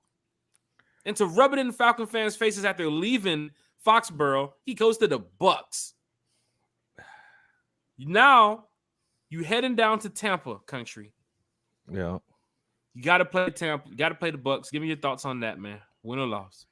And you've been keeping it real today, so I'm ready to hear whatever you want, whatever you got to say, man. Yeah, so I mean, so basically, it's like one thing that I look at is like, so whenever I coached, I used to always look at who did they play the game before, because a lot of times coaches put their resources and effort in that game before. So many times after that first game, if they come in that second game, either they're sleeping on it or they'll just, put some things on tape early in the season. It's like they'll blow their wad. They got Kansas City that week before it. So I'm thinking, so Chris Godwin, he's coming back from his injury. Tom Brady, he doesn't have his safety blanket in Gronk. He's trying to make Julio Jones his new safety blanket, but Julio, he's only going to be playing like 20 snaps a game. You mentioned that guy, Gronk. You're 7 days away from probably this guy saying on Saturday night that he's going to show up and he's playing Sunday against the damn. Exactly. That's why I'm not saying his name just yet, because this little dude, you got to be careful about what he does. He's been retired twice already. Exactly. But yeah, so you can't trust anything you say. If he was knee deep in water, said his ankles were wet, I wouldn't believe him. Shit. But if he was knee deep in water, all right. God, could you come in with the facts? Falcons, Buccaneers. I'm gonna go with the Falcons. Let's go. I'm gonna go with the Falcons. Come back home now. You're looking like you're probably leading the division at this time. Not knowing we know Carolina's gonna be stinking it up. Not knowing what the Aints are doing. Not knowing what else the Bucs are doing. They got a tough little schedule too as well. But you look like you're probably either first or second in that division right now from what you're giving us on the record prediction here. Yeah. You have Trey Lance now entering the men's. First time in Atlanta. And Bodhi, we'll talk about the record predictions on Wednesday. That's why Wednesday I'm trying to just get this over with Country here because we Hilltopper Red in the lobby. Absolutely. Falcons, 49ers. I'm sorry, Hilltopper Red. I'm sorry. No, Hilltopper Red is good. We're going to get Hilltopper Red in here in a minute. You're going to talk some D'Angelo Malone. He cool, man. I see him right now. He got the fan on. He chilling, bro. I see you, bro. I see you. 49ers, Falcons, Country. So last year, I feel like the Atlanta Falcons, I feel like Kyle Shanahan did a better job at being Kyle Shanahan than Arthur Smith did. I feel like Arthur Smith has a chip on his shoulder. You have him in Atlanta now. No West Coast time zone. Yeah, got him in Atlanta now. No West Coast time zone. None of them 49er fans. They're tough. They're a tough fan base to deal with too as well, playing out there in 49. They travel well too. But you're winning at this time, so Falcon fans should be buying up the tickets. If Falcon fans want to see wins, pack out the damn bins. Thank you. I think I'm going to go with the 49ers. Okay. I think I'm going to go with the 49ers. I think it's going to be a very close game, very entertaining game. Mm-hmm. But if Trey Lance is who they think he is, could be a problem. I think he might give us a lot of problems. Yes. Yeah. Because that defense has a lot of issues with mobile quarterbacks. Dean Pease defense has Dean Pease never beat Cam Newton. Never beat him. That's something. So now we hope this doesn't start the losing streak skit. You got a tough matchup coming up my birthday weekend. I'll be there. One time for the fan. Falcons Bengals in Cincinnati. I know everybody's talking about the Jamar Chase and AJ Terrell rematch. Your LSU Clemson rematch. But it's bigger than that. There's 52 other players out there on the damn field. Yes. Falcons have a tough matchup. Hearing Kuntry say now that it's going to be tough, that 49ers game. You get the loss at home. You go and you got to play Cincinnati in Who Day land. Bengals, Falcons, Kuntry. I feel like the Bengals going to take a step back this year. They was on the Cinderella run. They finna fall back down to earth. Let's go with the Falcons. Woo! You're coming home now. You got this team. I don't know why they're even in the NFL. I honestly don't. People look at the Jets and the Texans and some of these teams, and you're like, even the Jags. The Carolina Panthers, as much as I hate the Saints, I really hate the Carolina Panthers. You hate Carolina? For some strange reason. It's like you see the Bucks, you see the Aints, you see the Falcons, and everybody, we looking good, got the uniform, everybody ready to play, and here comes this damn Sir Purr, this damn cat. Just walking about the damn darkness. Like, who are you guys? The Panthers? Real quick, I think it's when Cam was there and he was doing all this shit. He kept doing this.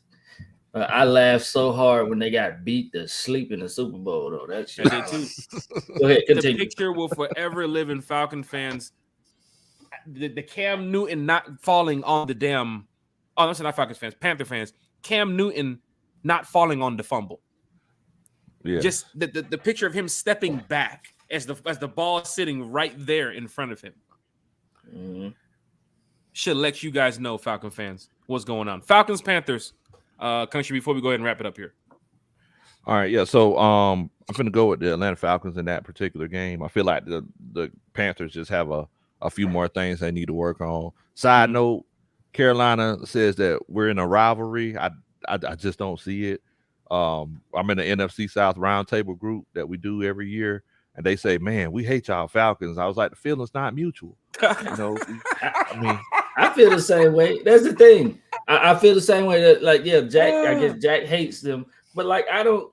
Carolina. They have, they're bright colors. I don't have any feelings towards Carolina. It's like, we're gonna like good luck the rest of the way. I don't know what to say. Yeah, Carolina, that's a dub. You're gonna count that one. Chargers, it's gonna be a tough match at home. Yes. The last time you played at home, right here, according to Kuntry, and of course, Kuntry can easily go back during the season and say, "Hey, the Falcons are playing much better than I predicted. I think I'm going to count this one as a win too."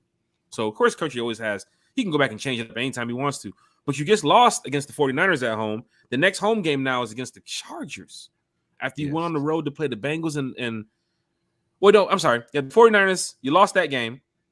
Bengals, you go on the road, you beat them. Panthers now, you're home against them, you beat them. Then you have the Chargers. Talk to me about the Falcons Chargers.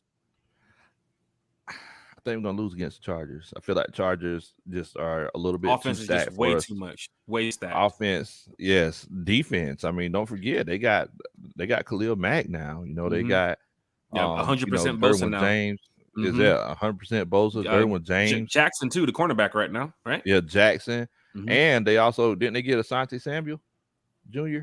Junior, yeah, they drafted him. Come up, yeah. So I mean, those Chargers, I think they just might have a little bit too much firepower for us. Mm-hmm. Coming on now, we have the Falcons Panthers on the road. We'll be there Thursday night. Falcons Panthers Kuntry in Carolina. Falcons. Bring the brooms down. Come on, yeah. Thank you. Bring the brooms out. Falcons Bears coming back home now against the Justin Fields reunion. For some of you Falcon fans who always wanted to see Justin Fields in a Falcons uniform. There are going to be a lot of Falcons fans naked in the bins whenever Justin Fields comes. You know, that's what we call whenever you just on somebody's team and you really root for them in the country, we call it getting naked. So just want to let y'all know ain't nothing sexual. You know, I'm just saying, you know. Anyway, I'm sorry. Anyway, the Justin Fields fans, they're going to be naked and sad because the Falcons will win that game. Falcons heading on the road. We'll be there in Washington for that Thanksgiving. That's the day after Thanksgiving, or that weekend. I'll be driving up there shortly, right after I'm done with the turkey. Driving straight to Washington. Okay. Falcons, Commanders. Wait, we're thinking about this? Mm-hmm. It's a tricky game. It's a tricky game? Yes. That's a tricky game. Do we have the Panthers on the same tier? Do we have the Commanders on the same tier as the Panthers? I get that a dub. It's a dub. I don't know, man. I don't know. It's like people sleep on Carson Wentz. I know he's not the sexy name. I understand that, but Ron Rivera always has a well-coached team. Mm-hmm. And Ron Rivera always gets the wins that nobody thought he was going to get. Mm-hmm. So, he plays very good. I mean, he coaches very well against 3-4 teams. Mm-hmm.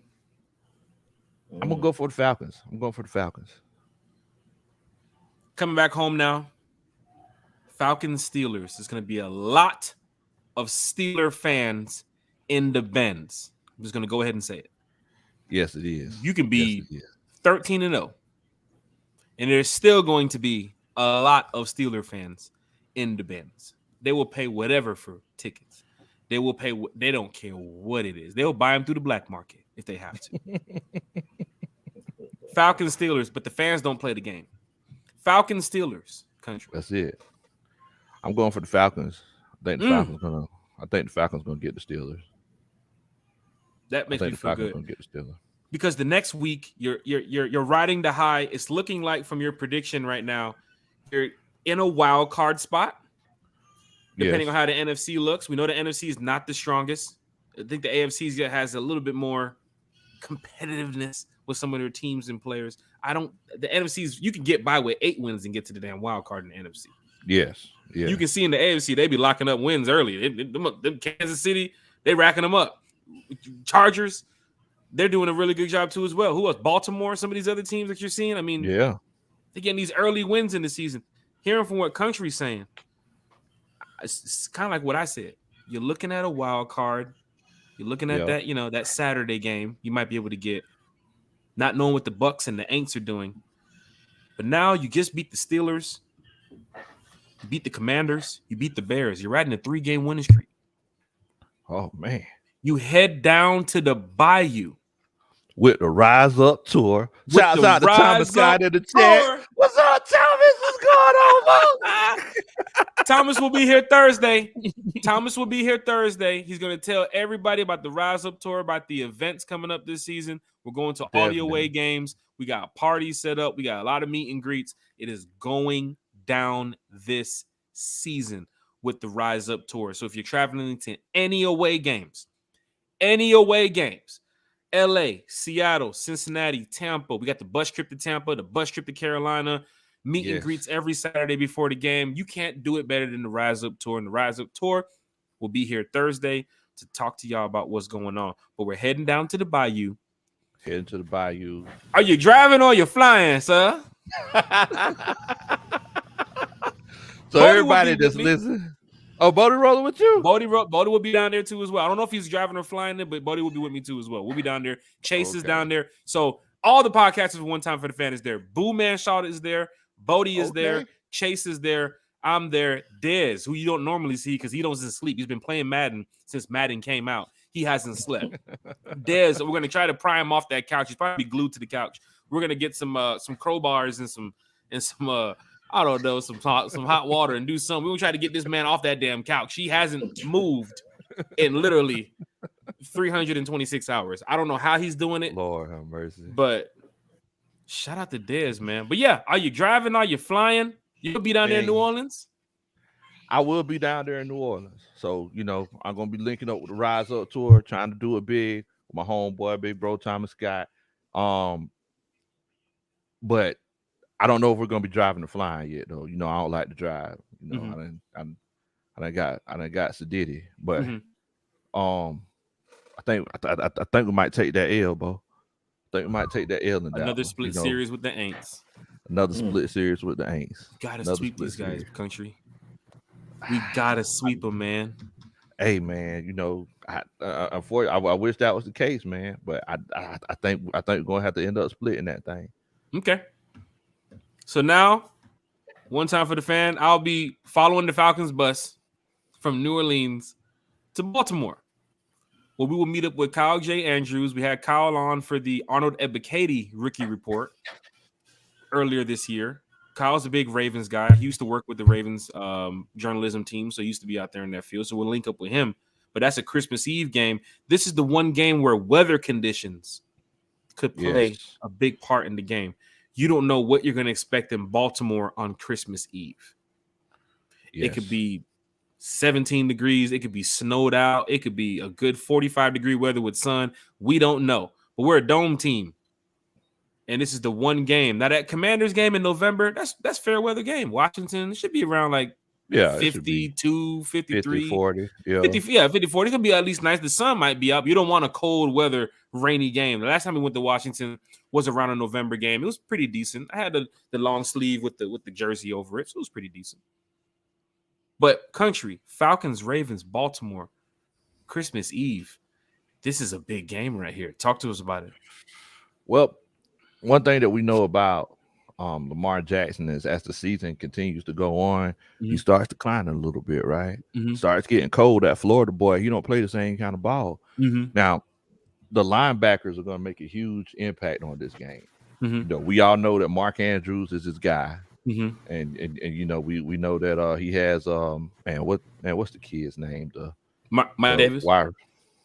Who? Mike Davis. No, he got rid of Malcolm Brown is not there anymore. But yeah, they brought in, I forget the other receiver's name. Yeah. I was thinking about the receiver thing. Bateman. Yeah, Bateman, Rashad Bateman. Yeah, so Rashad Bateman, I think he might take a step this year. Moving forward. Big Low. What's up? We're supposed to be watching Granny. Coach Ronnie, we finna wrap it up. Coach Ronnie, trust me. That's said we finna wrap it up. Coach I can hear the dragon right now. I can hear the dragon right now. He said he can hear the dragon right now. I can hear it. Somebody watching it in the other room right now. It better be the damn trailer. It better be the preview because that sound effect was a dragon blowing fire on somebody. And I heard somebody scream. I'm hoping that's the damn preview. And it's not. I'm finna get up after this D'Angelo Malone rookie report. Give me 5 minutes, Coach Ronnie. I promise. Less than 5, Coach Ronnie. Less than 5. Okay. So Baltimore, I think we're gonna go ahead and get that win. I know Thomas. I'm pretty sure he's excited about that game because he going up there to Baltimore and everything. But yeah, I think we're finna go ahead and get that win against Baltimore. I like to hear that. That makes me feel good for Christmas coming back home with gifts of a W. Yes. New Year's Eve, we're gonna party the night before. Atlanta's gonna be lit. Around that time, with the record prediction that you're giving us, it's looking like you're probably either leading the division or you're probably going into the wild card. And that's good for Falcon fans because we hope the last 2 games are not as meaningful as people look at it, but you have to win every game. But you have 2 tough matchups to finish the season. Country, New Year's Day, Falcons, Cardinals at the Benz. Yes, and that game is going to be very special because we're going to be in the suites. We're going to be in the new suites on the field for that game. The Maybach Terrace? Is it a Maybach Terrace, Coach Ron? Or the Delta one? Yeah. We're going to be in the Maybach Terrace. I'll see you there. So, you going to be down there? Oh, okay. Yeah. Bodhi knows. I'll see you there. Oh, okay. Then I forgot you got the connections. You sitting right next to me. You're going to be, trust me, you're going to be right next to me. Oh, okay. Then. All right. I hear you, bro. They check Bodhi's IG story. But yeah, we're gonna be down there. But so it's very special for Coach Ron. It's gonna be her first time in the suite. I've been living the suite life. But anyway, I I think we'll get that win. Mm-hmm. I think we'll get that win against the Cardinals. You know, Kyler, he don't want to study film, Bo. Mm-hmm. You know? By that time, New Year's Day too, he gonna be so lit. He ain't gonna know what a playbook is. Going to the next week, you swept the Panthers. You split the Saints series. Now you have to go ahead. It's an opportunity. I think that game, you probably want to rest some of your starters because you know you're going to be playing in the wild card game. You know your team is good. Or if you want to win that game and maybe you can take the division, the Buccaneers at home. You know what? That Cardinals game, I'm going to say we take the L in that Cardinals game. I'm going to say we're going to beat the Buccaneers. Okay, so we're splitting the Falcons, aints. We're sweeping the Bucs. We're sweeping the Panthers. God, I wish Matt Ryan was here for that sweeping of the Bucs. He deserves that. He deserves to beat Tom Brady in a Falcons uniform. I wish I would have been able to see that. He definitely does. It's time for Game of Thrones. It's time for the D'Angelo Malone Rookie Report and Coach Country. What can I say, man? You've done a great job here helping us out on One Time for the Fan. I'm glad to have you as a friend, sir, because you kept it real. You brought the facts. We hated on the aints. We kicked off our podcast week. You did a great job, man. What's next for you before you go ahead and get up out? Any upcoming shows? What you got going on? Anything to give us some information about? Definitely, bro. So we're definitely going to be we're actually doing our NFC South roundtable this week. Okay. I'm thinking it's going to be on Thursday. We definitely have a great time.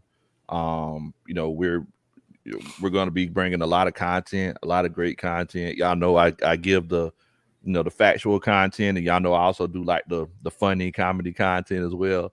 So we're going to be doing that. Make sure that you come check us out on Instagram at Big Low Kuntry, and we're on YouTube, Big Low Kuntry Sports. If you could just do a country boy a favor and hit that like button and subscribe to the channel for me. I promise you, if you subscribe to the channel, I'll dance at your wedding one day. You gotta invite me first. But I hit that for the whole wedding too. Not no she's gonna be here from 7:30 to 8. Is that okay for you? Nah, I want the damn cake too. Tell you I cutting the cake. Definitely. We're also on Facebook as well at Big Low Kuntry Sports. So, anywhere that you could, that you want to listen to something at, you'll be able to find us. Like I said, I'm just an old country boy that love to sit around and talk about sports, man. Definitely. One time for the fan. And of course, when you get the country's chat, take a number and be prepared when you chat now. That chat gets pretty deep pretty fast. Because he be hitting that button. Hey. With the country's channel, he does reach out to all the fans. He does like to display the comments. He keeps it real. And I must say, listening to your channel and your podcast, your content, I'm really glad to have you on here. We're gonna bring you back later on this season. We'll start working on some things later on, but I really appreciate you for joining us tonight, sir. And happy Game of Thrones to you, sir. I will talk to you. I will talk to you later about the Targaryens and what they're gonna do with the King's Westeros and the King's Landing. Dear my lord. Man, thank y'all so much once again. Know what the hell y'all talking about? Okay. We'll link up, Bodhi. We'll link up. Got you. And Bodhi, you going to the to tailgate party committee on Sunday? You going this Sunday? I'm gonna try to get there. Okay. Well, hopefully we'll link up then, man. Absolutely. Definitely. Hey, thank y'all so much once again for inviting old country boy on. I definitely appreciate it. Thank y'all, man. All right, bro. All right, y'all take it easy. Yeah. As I respectfully hit the remove button from the chat here for Big Country. Big Country. Shout out to Big Country taking the time off his day to come in here and talk Falcons football with us. And his channel's doing so well. I know he's over 1,000 subscribers. I know man, they're going wild over there on Big Country channel, man. And we're going to reach that point one day. We hope to reach that point one day. We started out with 4. I think we're over like 150, 160 right now. So we're moving. We're doing a great job. We have Miles Garrett from Atlanta from Fox 5, Atlanta on Tuesday's show. Atlanta Falcons producer, journalist. We have Thomas Scott and Lee Thomas on Thursday for our tailgate away game edition of One Time for the Fan Falcon Fan Talk. So that's going to be great. And we got a rookie report coming up here tonight. I don't know much about Western Kentucky football, right? But can't say I do. Thank you, sir. Following Twitter, you meet some interesting people. And you meet some people who know what they're talking about, covering what they're favorite of. Which is like, for me, I'm the Falcons fan. I cover the Falcons. I love seeing the Braves, love seeing the Hawks. You can ask me any question. I'm going to give you some information about it. But when it came to Western Kentucky and D'Angelo Malone, I didn't know much about D'Angelo Malone. And Falcon fans, y'all in the chat, y'all didn't know much about D'Angelo Malone either. You knew he was selected by the Falcons in the draft. Otherwise than that, and then y'all just kept riding away. He from Atlanta. He from Atlanta. Hey, Atlanta. He from Atlanta. He from Atlanta. Hey, he from Atlanta. I met somebody named Hilltopper Red, right? He was posting heavy on Western Kentucky football.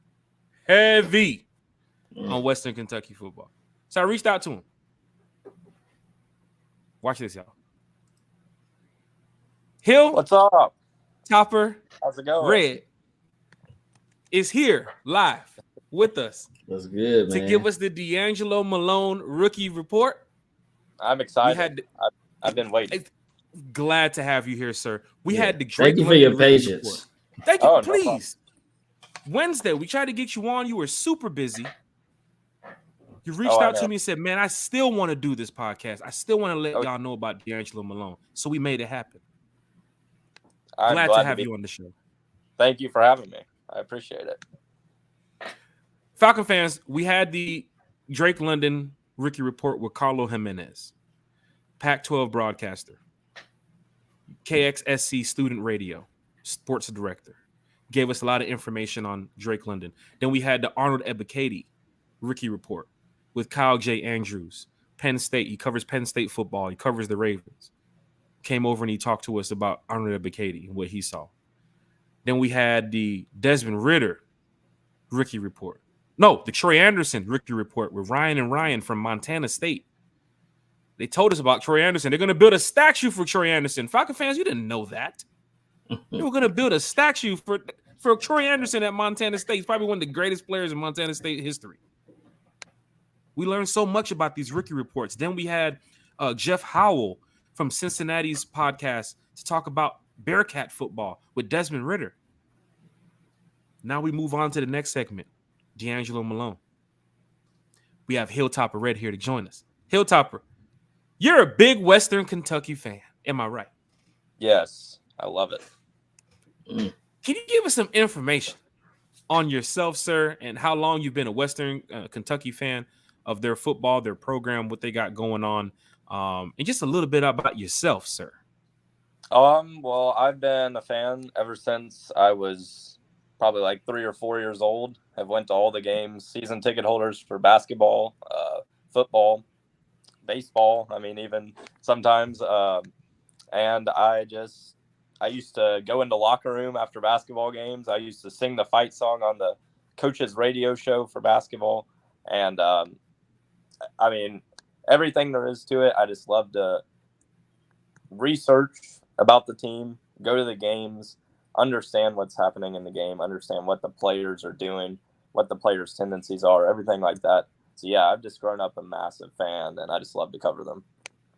That's great, man.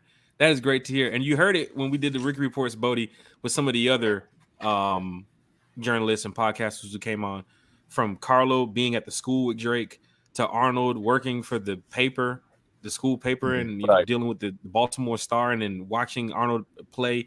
And in Cincinnati, Jeff Howell talking about how he grew up a Bearcat fan for life, and he's the season ticket. You're hearing this from people who actually love their team. So that's why I was really interested to bring Hilltopper on, because Falcon fans, you know D'Angelo Malone as a Falcon right now. You're going to hear about him from a perspective of a fan who watched him in college. Right.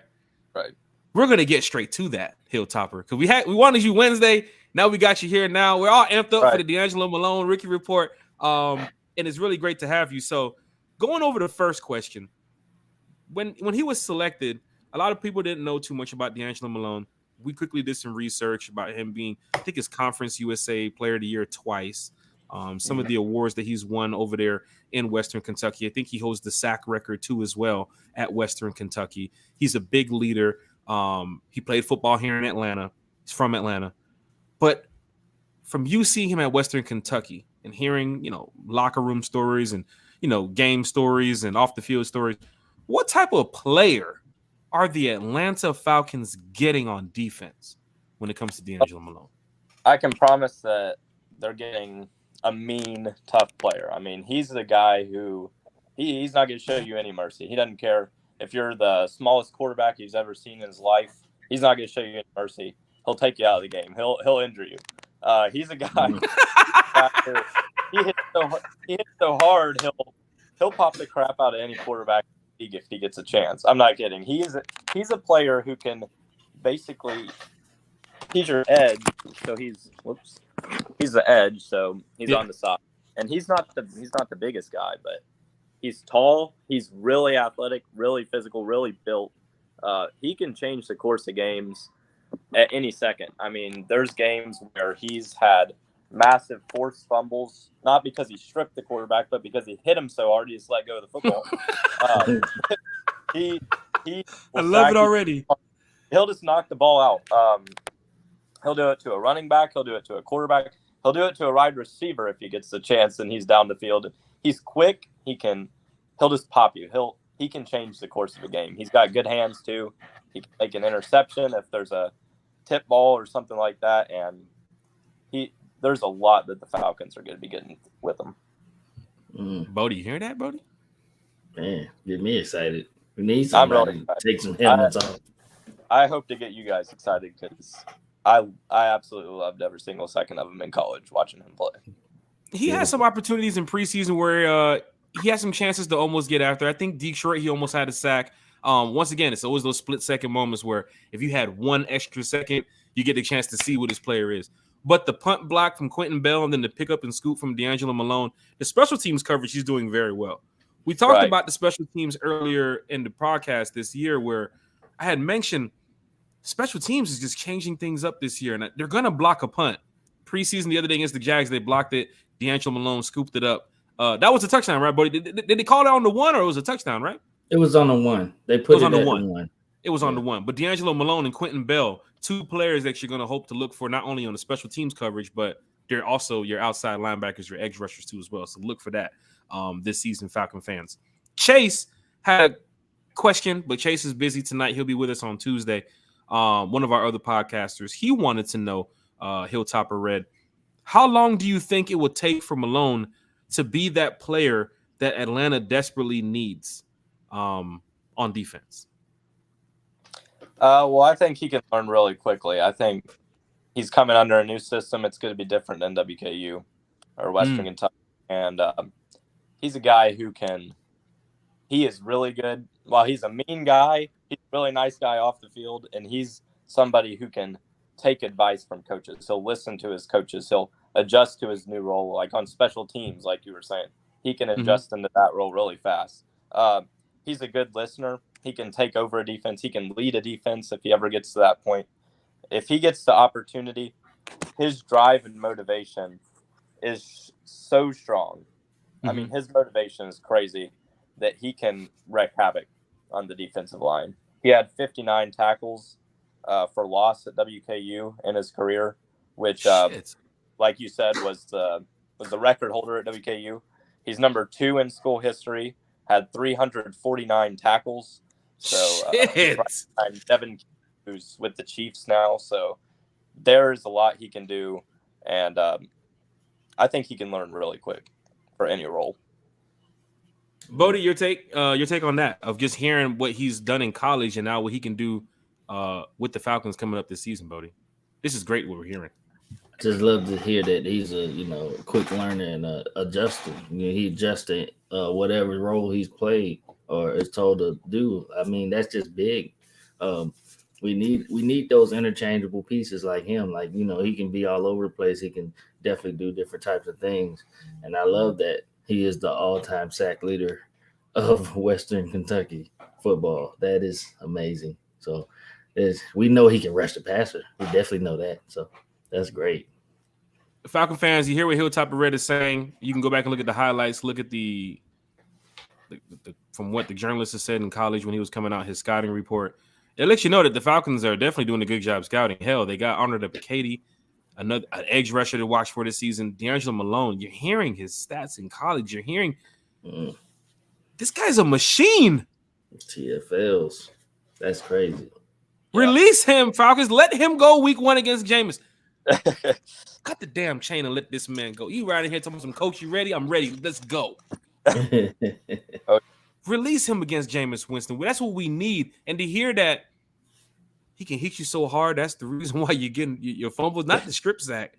He's looking for the monster hit. He's looking for the doggone hit stick. Love hearing that right now. What Hilltopper Red is saying right now about D'Angelo Malone. D'Angelo Hilltopper, he has many highlights at Western Kentucky, and I know you've seen a lot of them. Oh yeah. From the moment you guys show up, you guys are tailgating, you guys go into the stadium, and then where's D'Angelo? Oh, those type of moments. What game? Go ahead. Let's go. Mom is one of the best fans. I don't know if she'll make it up to Atlanta for any games this year, but his mom is in the front row of every single game, screaming at him, screaming at the refs, screaming at him. He'll like, come on, D'Angelo, and she has a cowbell. She'll ring it really, really loud, and she is awesome to watch as well. So I just had to say that too. You see why Bodhi's sitting back laughing? Bodhi, who do we talk to the other day? I'm pretty sure we met his mom the other day. Yeah. We met his mom. We met the sister, the cousin. Yeah, and they have They have shirts that say "Go get the quarterback." Go get that quarterback. That's what the shirt says. That's him. Let you hear that, y'all. This is why we have these rookie reports. You're hearing it from people who are fans of the football team that they love: Western Kentucky, USC for Drake London, Penn State for Arnold Ebiketie. He's telling you about the player, but exactly what he just said about the family. I just met the family the other day, and it's spot on. The mom had the shirt say "Go get the quarterback." They were cheering on his son. They were super loud. They were having a good time, and they were at the stadium they were like one of the first fans at the stadium too, as well. Right. They're super. They love D'Angelo, and he's a phenomenal player. And once again, he's from Atlanta, so I know how y'all Atlanta Falcon fans are looking right now. Let the kid from Atlanta play. So we're gonna see a lot of him this season. But what game or play did you see, Hilltopper Red, that made you say, "This is it. He's gone to the NFL. This is it. I already know it." So any specific play, specific game, anything that you remember? A lot of people that don't know too much about WKU, we're pretty big rivals with Marshall, who just left to go to the Sun Belt this year. So they're not in our conference anymore, but they used to be in Conference USA with us. They ran from you? Yeah, they did. They wouldn't let us come either, even though we beat them in football 53-21, which is what I'm about to get to. Anyway, I was at that game in Huntington, West Virginia for the Marshall game. I'm sure his mom was there too. Anyway, we were down like 14-0 in the first quarter, and we needed something. I was like looking over, like saying we need a pick or something, and they snapped the ball probably about 2 seconds, and Malone just, like I was talking about earlier, just absolutely popped the quarterback and forced the fumble. And it was 14-0 then, and that was all the momentum we needed, and we went on to win 53-21. But that play right there was the play of the game, in my opinion. And I'm not just saying that because I was on this podcast right now. It was the play of the game, and whenever I was leaving the stadium, I said that play right there was the whole entire reason I made that massive comeback. Now, I don't know if you guys know, but Bailey Zappi, who was our quarterback last year, who's on the Patriots now, he's the all-time leader in yards in a season now in history of college football after last season's number. But with that and with the play that Malone made in that game, that play changed the whole entire game. I mean, that play was my favorite play I've ever watched out of D'Angelo Malone. Probably one of my favorite plays I've ever seen out of anyone make at any WKU game. At that moment, I just knew he was dominant and he couldn't be stopped. There's no lineman in the country, I don't think, could have stopped him last year. It looked like a J.J. Watt type hit, and that's who I like to compare him to. I like to compare him to J.J. Watt. He's just a tough guy on the side who's who's going to hit you hard. He's going to hit you hard every single time he hits you. He's not going to give you any soft hits. He's going to lay you out every single time he does it. And it got the crowd going crazy. The sideline was getting pumped on that play, and it just changed the game. Love it. How did it make you feel as a fan? You had called it. You was like, we need something. You probably looking at your friend. Hey, man. I was jumping we need something. I was jumping up and down. I knew that because if they were going to score again, it was going to be 21-0. It was we were about at the 50-yard line. He got the sack, got the fumble, and then I'm pretty sure on the very next play we threw a touchdown. So that play right there just got the momentum going, and he gets the momentum going on defense. Falcon fans, you're hearing it right here from Hilltop of Redford, D'Angelo Malone Rookie Report. I remember hearing from Carlo Jimenez months ago when we did the Rookie Report on Drake London when he talked about the highlight or the play that made Drake London's career, the Notre Dame USC game, when Notre Dame came in and said, "Oh, all we got to do is just stop Drake London. That's all we got to do." Drake London went off, changed the whole level of the game of where it was supposed to be. So hearing it from a fan who sat there and watched the game and he's hoping for his team to win, he said, "Man, we need something right now. This team, where Marshall's moving. It was Marshall, right? That's the team you guys were playing against. It was Marshall. Yeah. They're moving the ball. There's 14-0. As a fan, I've been in that position. You need a turnaround. You need a quick change. You need something to happen. You're praying for it. And then here comes the guy who we're talking about tonight, D'Angelo Malone, with a big sack, fumble recovery, turns the whole level of the game to where now, would you guys say 53-21? Yeah, 53-21. They're down 14-0. And that was in the second quarter, too. So it didn't even – we were down 14-0 in the second quarter, and then that happens, and we went on to win that much. Might have been 13-0. I think they might have missed an extra point, but one of the two, and it just changed the game. That makes me feel so much better as a Falcon fan, just hearing that about a player the Falcons selected. And I'm guessing on their scouting report, they knew about that, too. They talked to the coaches. They talked to, the media in Western Kentucky. I guarantee you Terry's like, what do you do to that game in Marshall? Let me go back and watch it. Bodhi, you have a question? Did you want to get that one in there? Yeah, I got you. That was a definition of a momentum shift. That's crazy. Yeah. Ask questions pretty simple. Just one word. Describe D'Angelo in one word. In why. One word. I didn't even have to think for 1 second. I said tough. He's just tough all around. He's tough when he hits. He's tough when he walks on the field. If you look at him, you're scared. I mean, I put right here. I don't think he could be hurt if he tried. I don't think there's anybody on the field who could injure him. Like I've never seen him go down and even fake an injury to go off the field. I've never seen him do anything to his body. I mean, high motor guy. If he looked me in the eye on the football field, I would run away. Like I would be terrified if he there to me. If I was a quarterback and I saw him, I would run the other way. I don't care if there was any receivers on this side of the field. I would just go to the opposite end of the field that he was on. That's how scary he is on the field. He's such a nice guy off the field too. I love it whenever players can absolutely just change whenever they go off the field like that. That's one of my favorite things to see, whenever they're really nice guys, but on the field they are just mean as can be, and he's just tough. So I put tough. Tough. Love it. Got a chance to speak with D'Angelo because we go to all the events. We go to training camp. We go to everything. I was there 6 out of the 13 days for training camp. Bodhi was there for 3. He did the 2 OTAs. He did the 1 camp at Flowery Branch. But I got about 4 or 5 pictures with D'Angelo. He came over after practice. He's signing autographs. Really cool guy. But the same thing you just said, I was looking at D'Angelo like, man, he's finna destroy quarterbacks in this league. Right. You're watching him with the pads. He's just built for football. Yeah. He's just made for that moment as an outside linebacker. And you're looking at him saying, if we want to rebuild this defense, that's the player to do it. Right. That is a player that you need. And I ain't talking about, what's the guy we named earlier, Bodhi? Prince Shimbo. Not players like that. Players like D'Angelo Malone. That's what you want to see in a Falcons uniform. But Hilltop of Red, everything you're saying right now, from us watching him in the preseason games and seeing him at practice, OTAs, you're right, bro. You're spot on what you're saying. And we get a chance to see him week 1 against the Aints. Now, we've gone over 2 hours here. We're going to get ready to wrap it up, but we got one more question for you, Hilltopper. We know Malone's going to get a lot of reps this season. The Falcons defense is rebuilding. There's so much going on. You've seen him in college football. You talked about some of the numbers earlier. Now he's gone to the NFL. Falcon fans are in the chat. They love what you say, bro.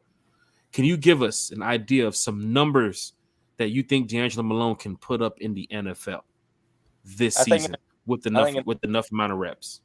Rookie year with enough amount of reps, I think he could get up to 3 to 5 sacks just his rookie year. That's not including years after that when he gets a lot of experience and he's getting a lot more playing time. I could see him, if he's just a star, I could see him getting up to 10 sacks. I mean, I know how much he will play, obviously, his first year, but with little limited minutes that we're going off to start the season, I think he could get about 5 sacks this year, maybe 15 tackles, 20 tackles, somewhere in that range.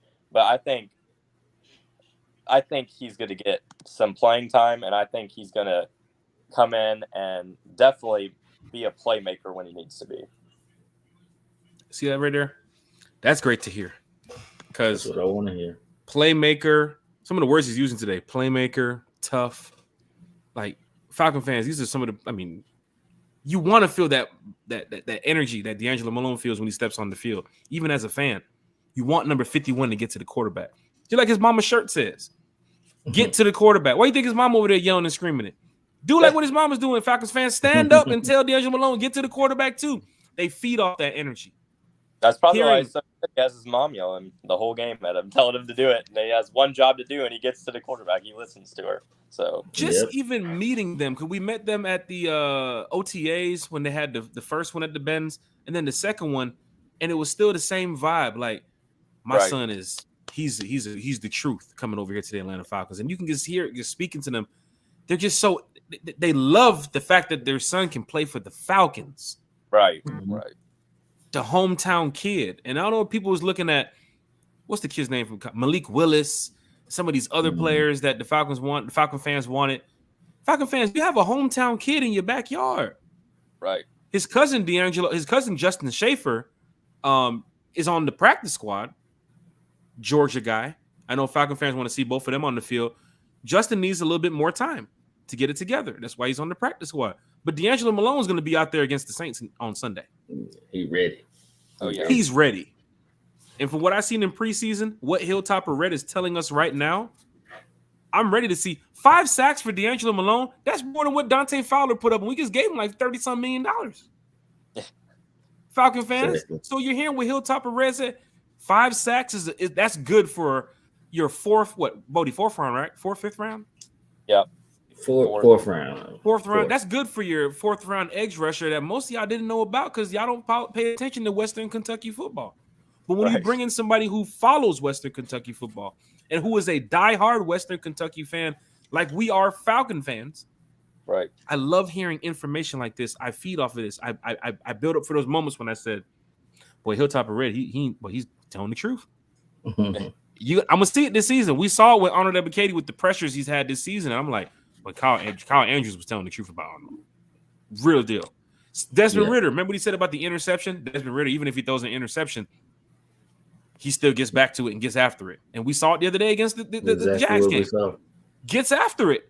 Exactly what we saw. I love having these rookie reports. Hilltopper Red, man. What is your NFL team? You know what? My NFL team is multiple teams. So one this year, it's going to be the Falcons. I just cheer for the teams with Western players on them. I'm going to be nice. The closest team to me is the Titans. So I'll go up to a couple times sometimes. But Titans don't have any Western players this year, so not the Titans this year. Just Western.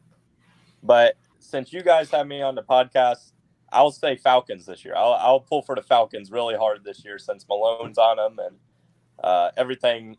You all having me on the show. This has been a really good time. I'm really glad you guys have me on. Nice, welcome aboard. Welcome aboard. Well, we're glad to have you, man. Even with the show Wednesday, we didn't look at it and say, no, we can't have him on. We said, no, we're going to do this Ricky report. And Hilltopper Red seems, I saw you tweeting yesterday, Western Kentucky, what was going on yesterday? Western Kentucky balling out there. What's going on? What happened? I usually do like the day before a football game, I'll tweet some stats and stuff about the team, and that's what I was probably tweeting about yesterday. So, what's the situation with Western Kentucky right now? What are they? Who did they play coming up? Did they have 2-0? We played Hawaii yesterday. The game was at 11 p.m. So I was up till 3 a.m. this morning watching that game. So, I'm running off like no sleep. But we played Austin P. That was our other win, and we have Indiana up next. So that'll be at Indiana. That'll be a pretty big game. So, but yeah, we're doing good. You go to these games, so you're a big. You're like you don't miss Western Kentucky football. You're gonna be in front of a TV, or you're gonna be in the stands. Right. Yeah. Exactly. So either watching on TV or in the stands. I don't miss. I can't. If I'm late to the game, I'll be in a bad mood the whole game. But just like me, like me, man. Right. So Indiana versus Indiana, 3-0, easy, right? I hope. I can't make any promises on that one because it's Indiana at Indiana. Bloomington's always rock, but I hope. I mean, we look good so far, so I'm pretty confident about it. Understood.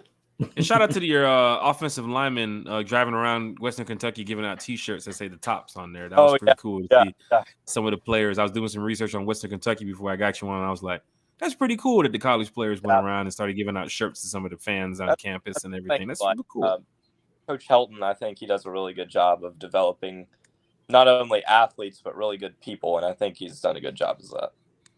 That's great to hear, man. That is super great to hear. How far are you from Cincinnati? I'm about 3 hours from Cincinnati, so not far at all. If you're taking any road trips this year for any game, since you might have a little bit of love for the Falcons down there, we'll be at the Falcons-Bengals game. So if you decide to, head across and go to the game and, grab a couple tickets or so, we'll meet up, man. We'll chop it up. Right. And, everybody who's been on the Ricky Report, we're meeting up with Carlo for the 49ers game and meeting up with Kyle for the Ravens game, meeting up with Ryan from the other podcast, Bodhi. We're meeting up with them in Cincinnati too because he's a Bengals guy. So that's gonna be super cool. If you can get a chance to come on out, buy the cheap ticket and come hang out, man. We'll walk around the stadium and talk trash, man. Well, I'll do that. I'd love to do that. So I'll see what I can do and I'll let you know. Hilltop of Red, where can we find you? Anything you have coming up? Give us some information about what you got going forward, sir, before we go ahead and wrap this up. You can just follow me on Twitter. It's at Hilltop of Red. My real name is Michael House, not Hilltop of Red, but damn it, I thought it was Hilltop of Red. I was looking at you up, phone book and everything, bro. No, but you can follow me on Twitter. Catch me at the games if you're in Bowling Green. Maybe Murfreesboro. I'll be at the Middle Tennessee football game maybe soon, or at the Falcons game if I end up going to the game in Cincinnati. So you can catch me there. Falcons game you go to, we got you covered, man. We'll look out for you the best way we can, home or away. Yes, I would love to do that. So Hilltop of Radio is great having you. This is what the Ricky Report is all about, speaking with real fans who watch football. And that's why we have you on, man. D'Angelo Malone came from a school that we didn't know much about. And now after this report, people who's going to watch the channel from today on, later on in the season, they look at any Ricky Report, they're going to say, Hilltop of Red was right. D'Angelo Malone is a player that the Falcons need. D'Angelo Malone is a player that the Falcons are going to develop. And he came out of college with a chip on his shoulder. And we get to see that toughness show up on the field starting Sunday against the Saints. So Hilltop of Red, we really do thank you for this. Hope to see you later on in the season too as well, sir. Matter of fact, we can get you back on later on in the season, man, after D'Angelo Malone does what he does. I'd love to do it. That's a bet, man. That's a bet. Hilltop of Red, we're going to go ahead and sign you out, man. I really appreciate it, sir. Thank you, guys. I appreciate it. Take care, man. Falcon fans, it's the start of podcast week. It's hate week. Falcons versus Aints. The chat has been booming. We're going to go back and respond to the chat. After the show, when I'm watching House of the Dragons, I'll go back and respond to the House chat. of the Dragon, yeah. Bodhi, you halfway out the chair. He like this right now. I hear. That's the theme music, Bodhi. I know you probably sitting there like, what the fuck is that? That's the theme music from the show. Speaking Chinese. One time for the fan, every Wednesday, every Sunday. Tonight, Big Low Kuntry Sports. Great interview, great Falcons fan talking with him. Man. Shout out to Big Low. Big shout out to Big Low Kuntry Sports. We'll post his information on our social media so you guys can follow him as well. Hilltopper Red jumping in, talking about the D'Angelo Malone rookie report. For Hilltopper Red to want to do this after not being able to make it on Wednesday is super big. So shout out to Hilltopper Red. He said, I wanted to come on the show to tell you guys about D'Angelo Malone. Please. Absolutely. Let's set it up again. And that's why I said we'll do 2 guests tonight. We knew we was going to go over the hour mark already because we're diehard fans and we're ready for the aints. We're going to beat the shit out of them coming up next week. Everybody here agrees. So on our predictions, when you see on Fox and CBS and they say, I'm taking the Saints, I'm taking the Saints, I'm taking the Saints. Take the Saints gonna win. Jack Spade, Bodhi, and Country took the damn Falcons and Hilltopper Red. Yeah, we got a new Falcons fan. Got a brand new Falcons fan. One time for the fan, upcoming events. Tuesday, 8 p.m. Myles Garrett, Atlanta Falcons producer, Fox 5, Atlanta, will be here with us, talking Falcons football. Bring your questions to the chat. Bring your comments to the chat. What more can I say? Wednesday, we're back with another show. Bodhi's Breakdown. Who knows what it's going to be? But we're going to be talking about some Falcons football.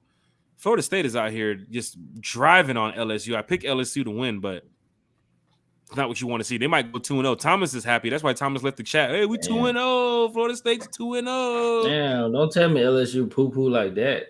Yeah, it's looking bad out here. They're showing LSU's coach on the sideline. He's using a lot of foul language. You might want to put that censor. They should have kept old Jerome. And it is a first down Florida State, first and goal, 10-16 left in the fourth, 17-10 Florida State. They're about to score again. So college football's on. Football's back. Falcons ain't Sunday. We have a show Tuesday. Myles Garrett, Fox 5 Atlanta Falcons producer, Fox 5 Atlanta. Wednesday, we'll be back. Bodhi's Breakdown. We got some more information for y'all. Thursday, Lee Thomas and Thomas Scott from the Tailgate Party Committee. Rise Up Tour. They're going to give us some information on some away games, some tailgates coming up, some parties, some events. If you're going to any away game this season, you're going to want to listen to this show on Thursday. Even if you're going to some home games, Tailgate Party Committee got some tailgates coming up, so you want to hear about this information. Then we'll be back with another show. No show Friday night. I forgot I had Kevin Hart tickets. So I got to go see Kevin Hart.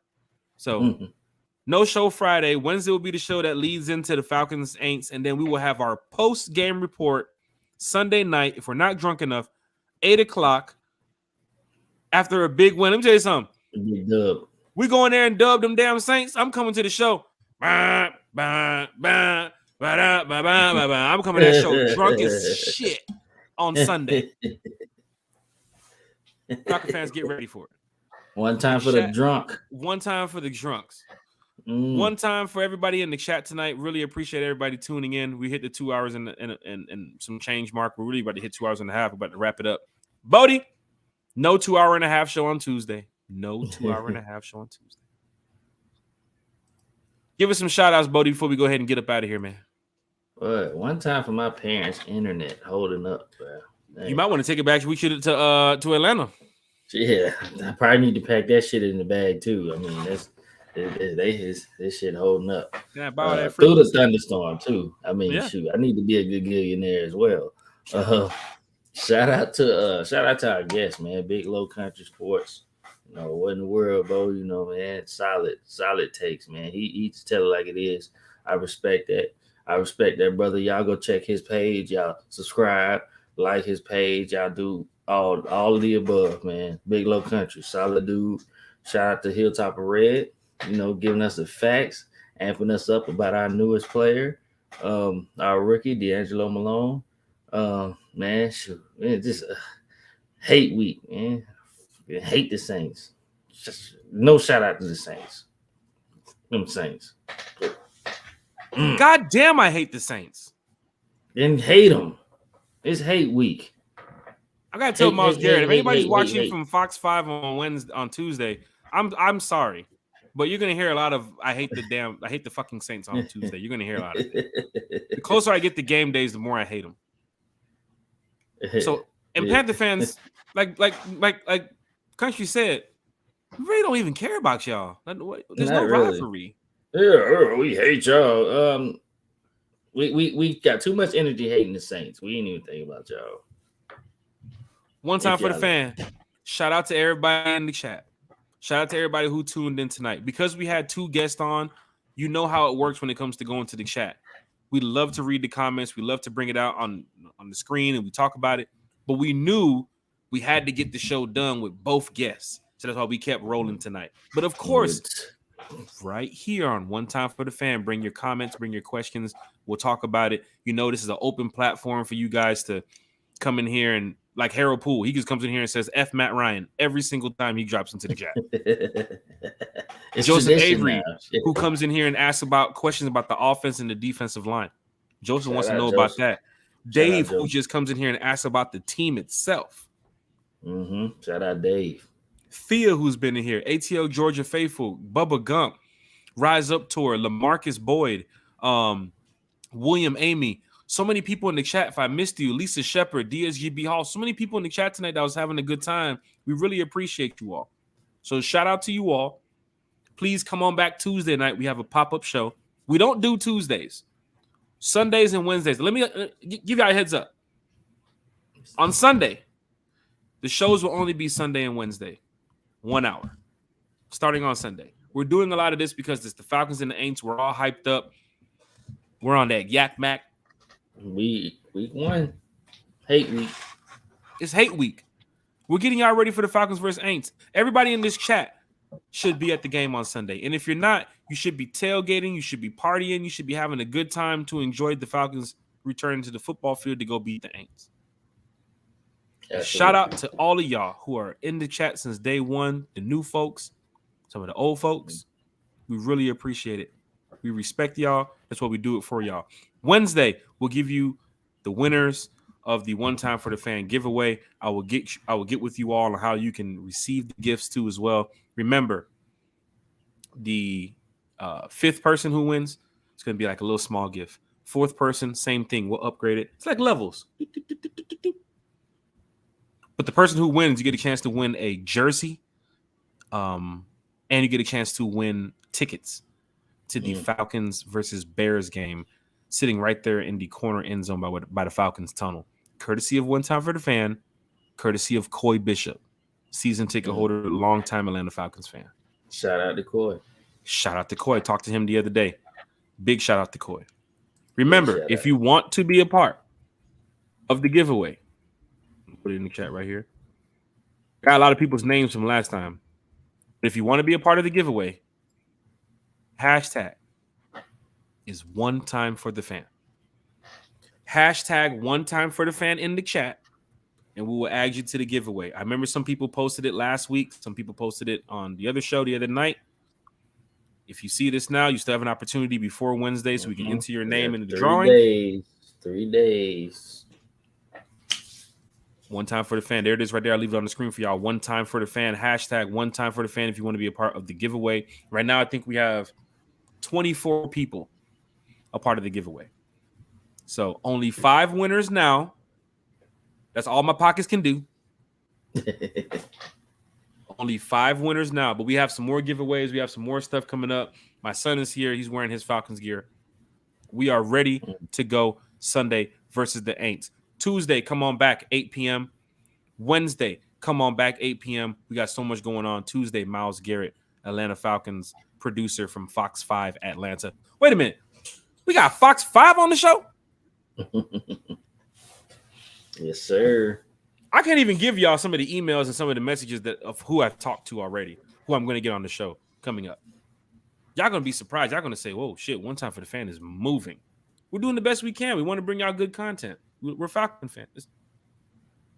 It's for them. Yeah.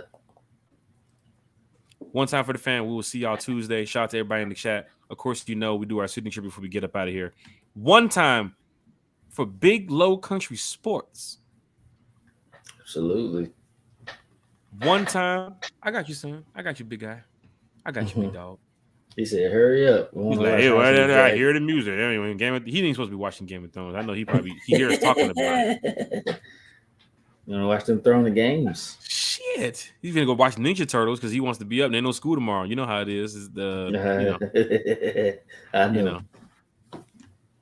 One time for the Atlanta Falcons. We're almost days away. We're here. It's about to go down. Big Low Kuntry Sports, one time for him. One time for Hilltopper Red, who was determined to get this interview done, and I'm glad we did it because now we're going to move on to the Tyler Algier Rookie Report. The Justin Schaefer and John Fitzpatrick Rookie Report, that's a tough one. That's a tough one because we drafted them to be on the team, and we got practice squad players. We got players that's banged up. John Fitzpatrick, I don't know what the situation is going to be with him going on here with the Falcons, but we drafted him. We're going to talk about it. One time for Bodhi 3000 and that internet connection. Carry the signal with you back to Atlanta. Hey, man, I'm putting it in the bag. Shit.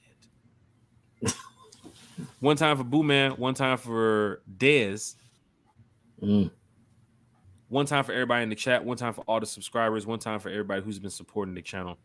And of course, I'm about to cuss out the damn aints. I found myself. Yeah. I said, don't do it. Bring it back. Don't do it. Bring it CBS back. might be watching. ESPN might be watching. Don't do it. We'll see y'all Tuesday, 8 p.m. Miles Garrett, Falcon Fan Talk, Fox 5 Atlanta, Falcons producer of Fox 5 Atlanta. So we'll see y'all then. For Bodhi 3000, I'm your host, Jack Spade. Great show tonight. One time for the fan. Reality. Guys, the Iron Man coming? Is Magneto in the room? Yeah, that. Does somebody want to open the garage as soon as the show is over? Gosh. I mean, he getting shot. It was a 2-car garage? Yeah. Sheesh. Hard out here for a pimp. One time for the fan. We'll see y'all Tuesday. Rise up. Reality. Beat them aints. Well, thanks.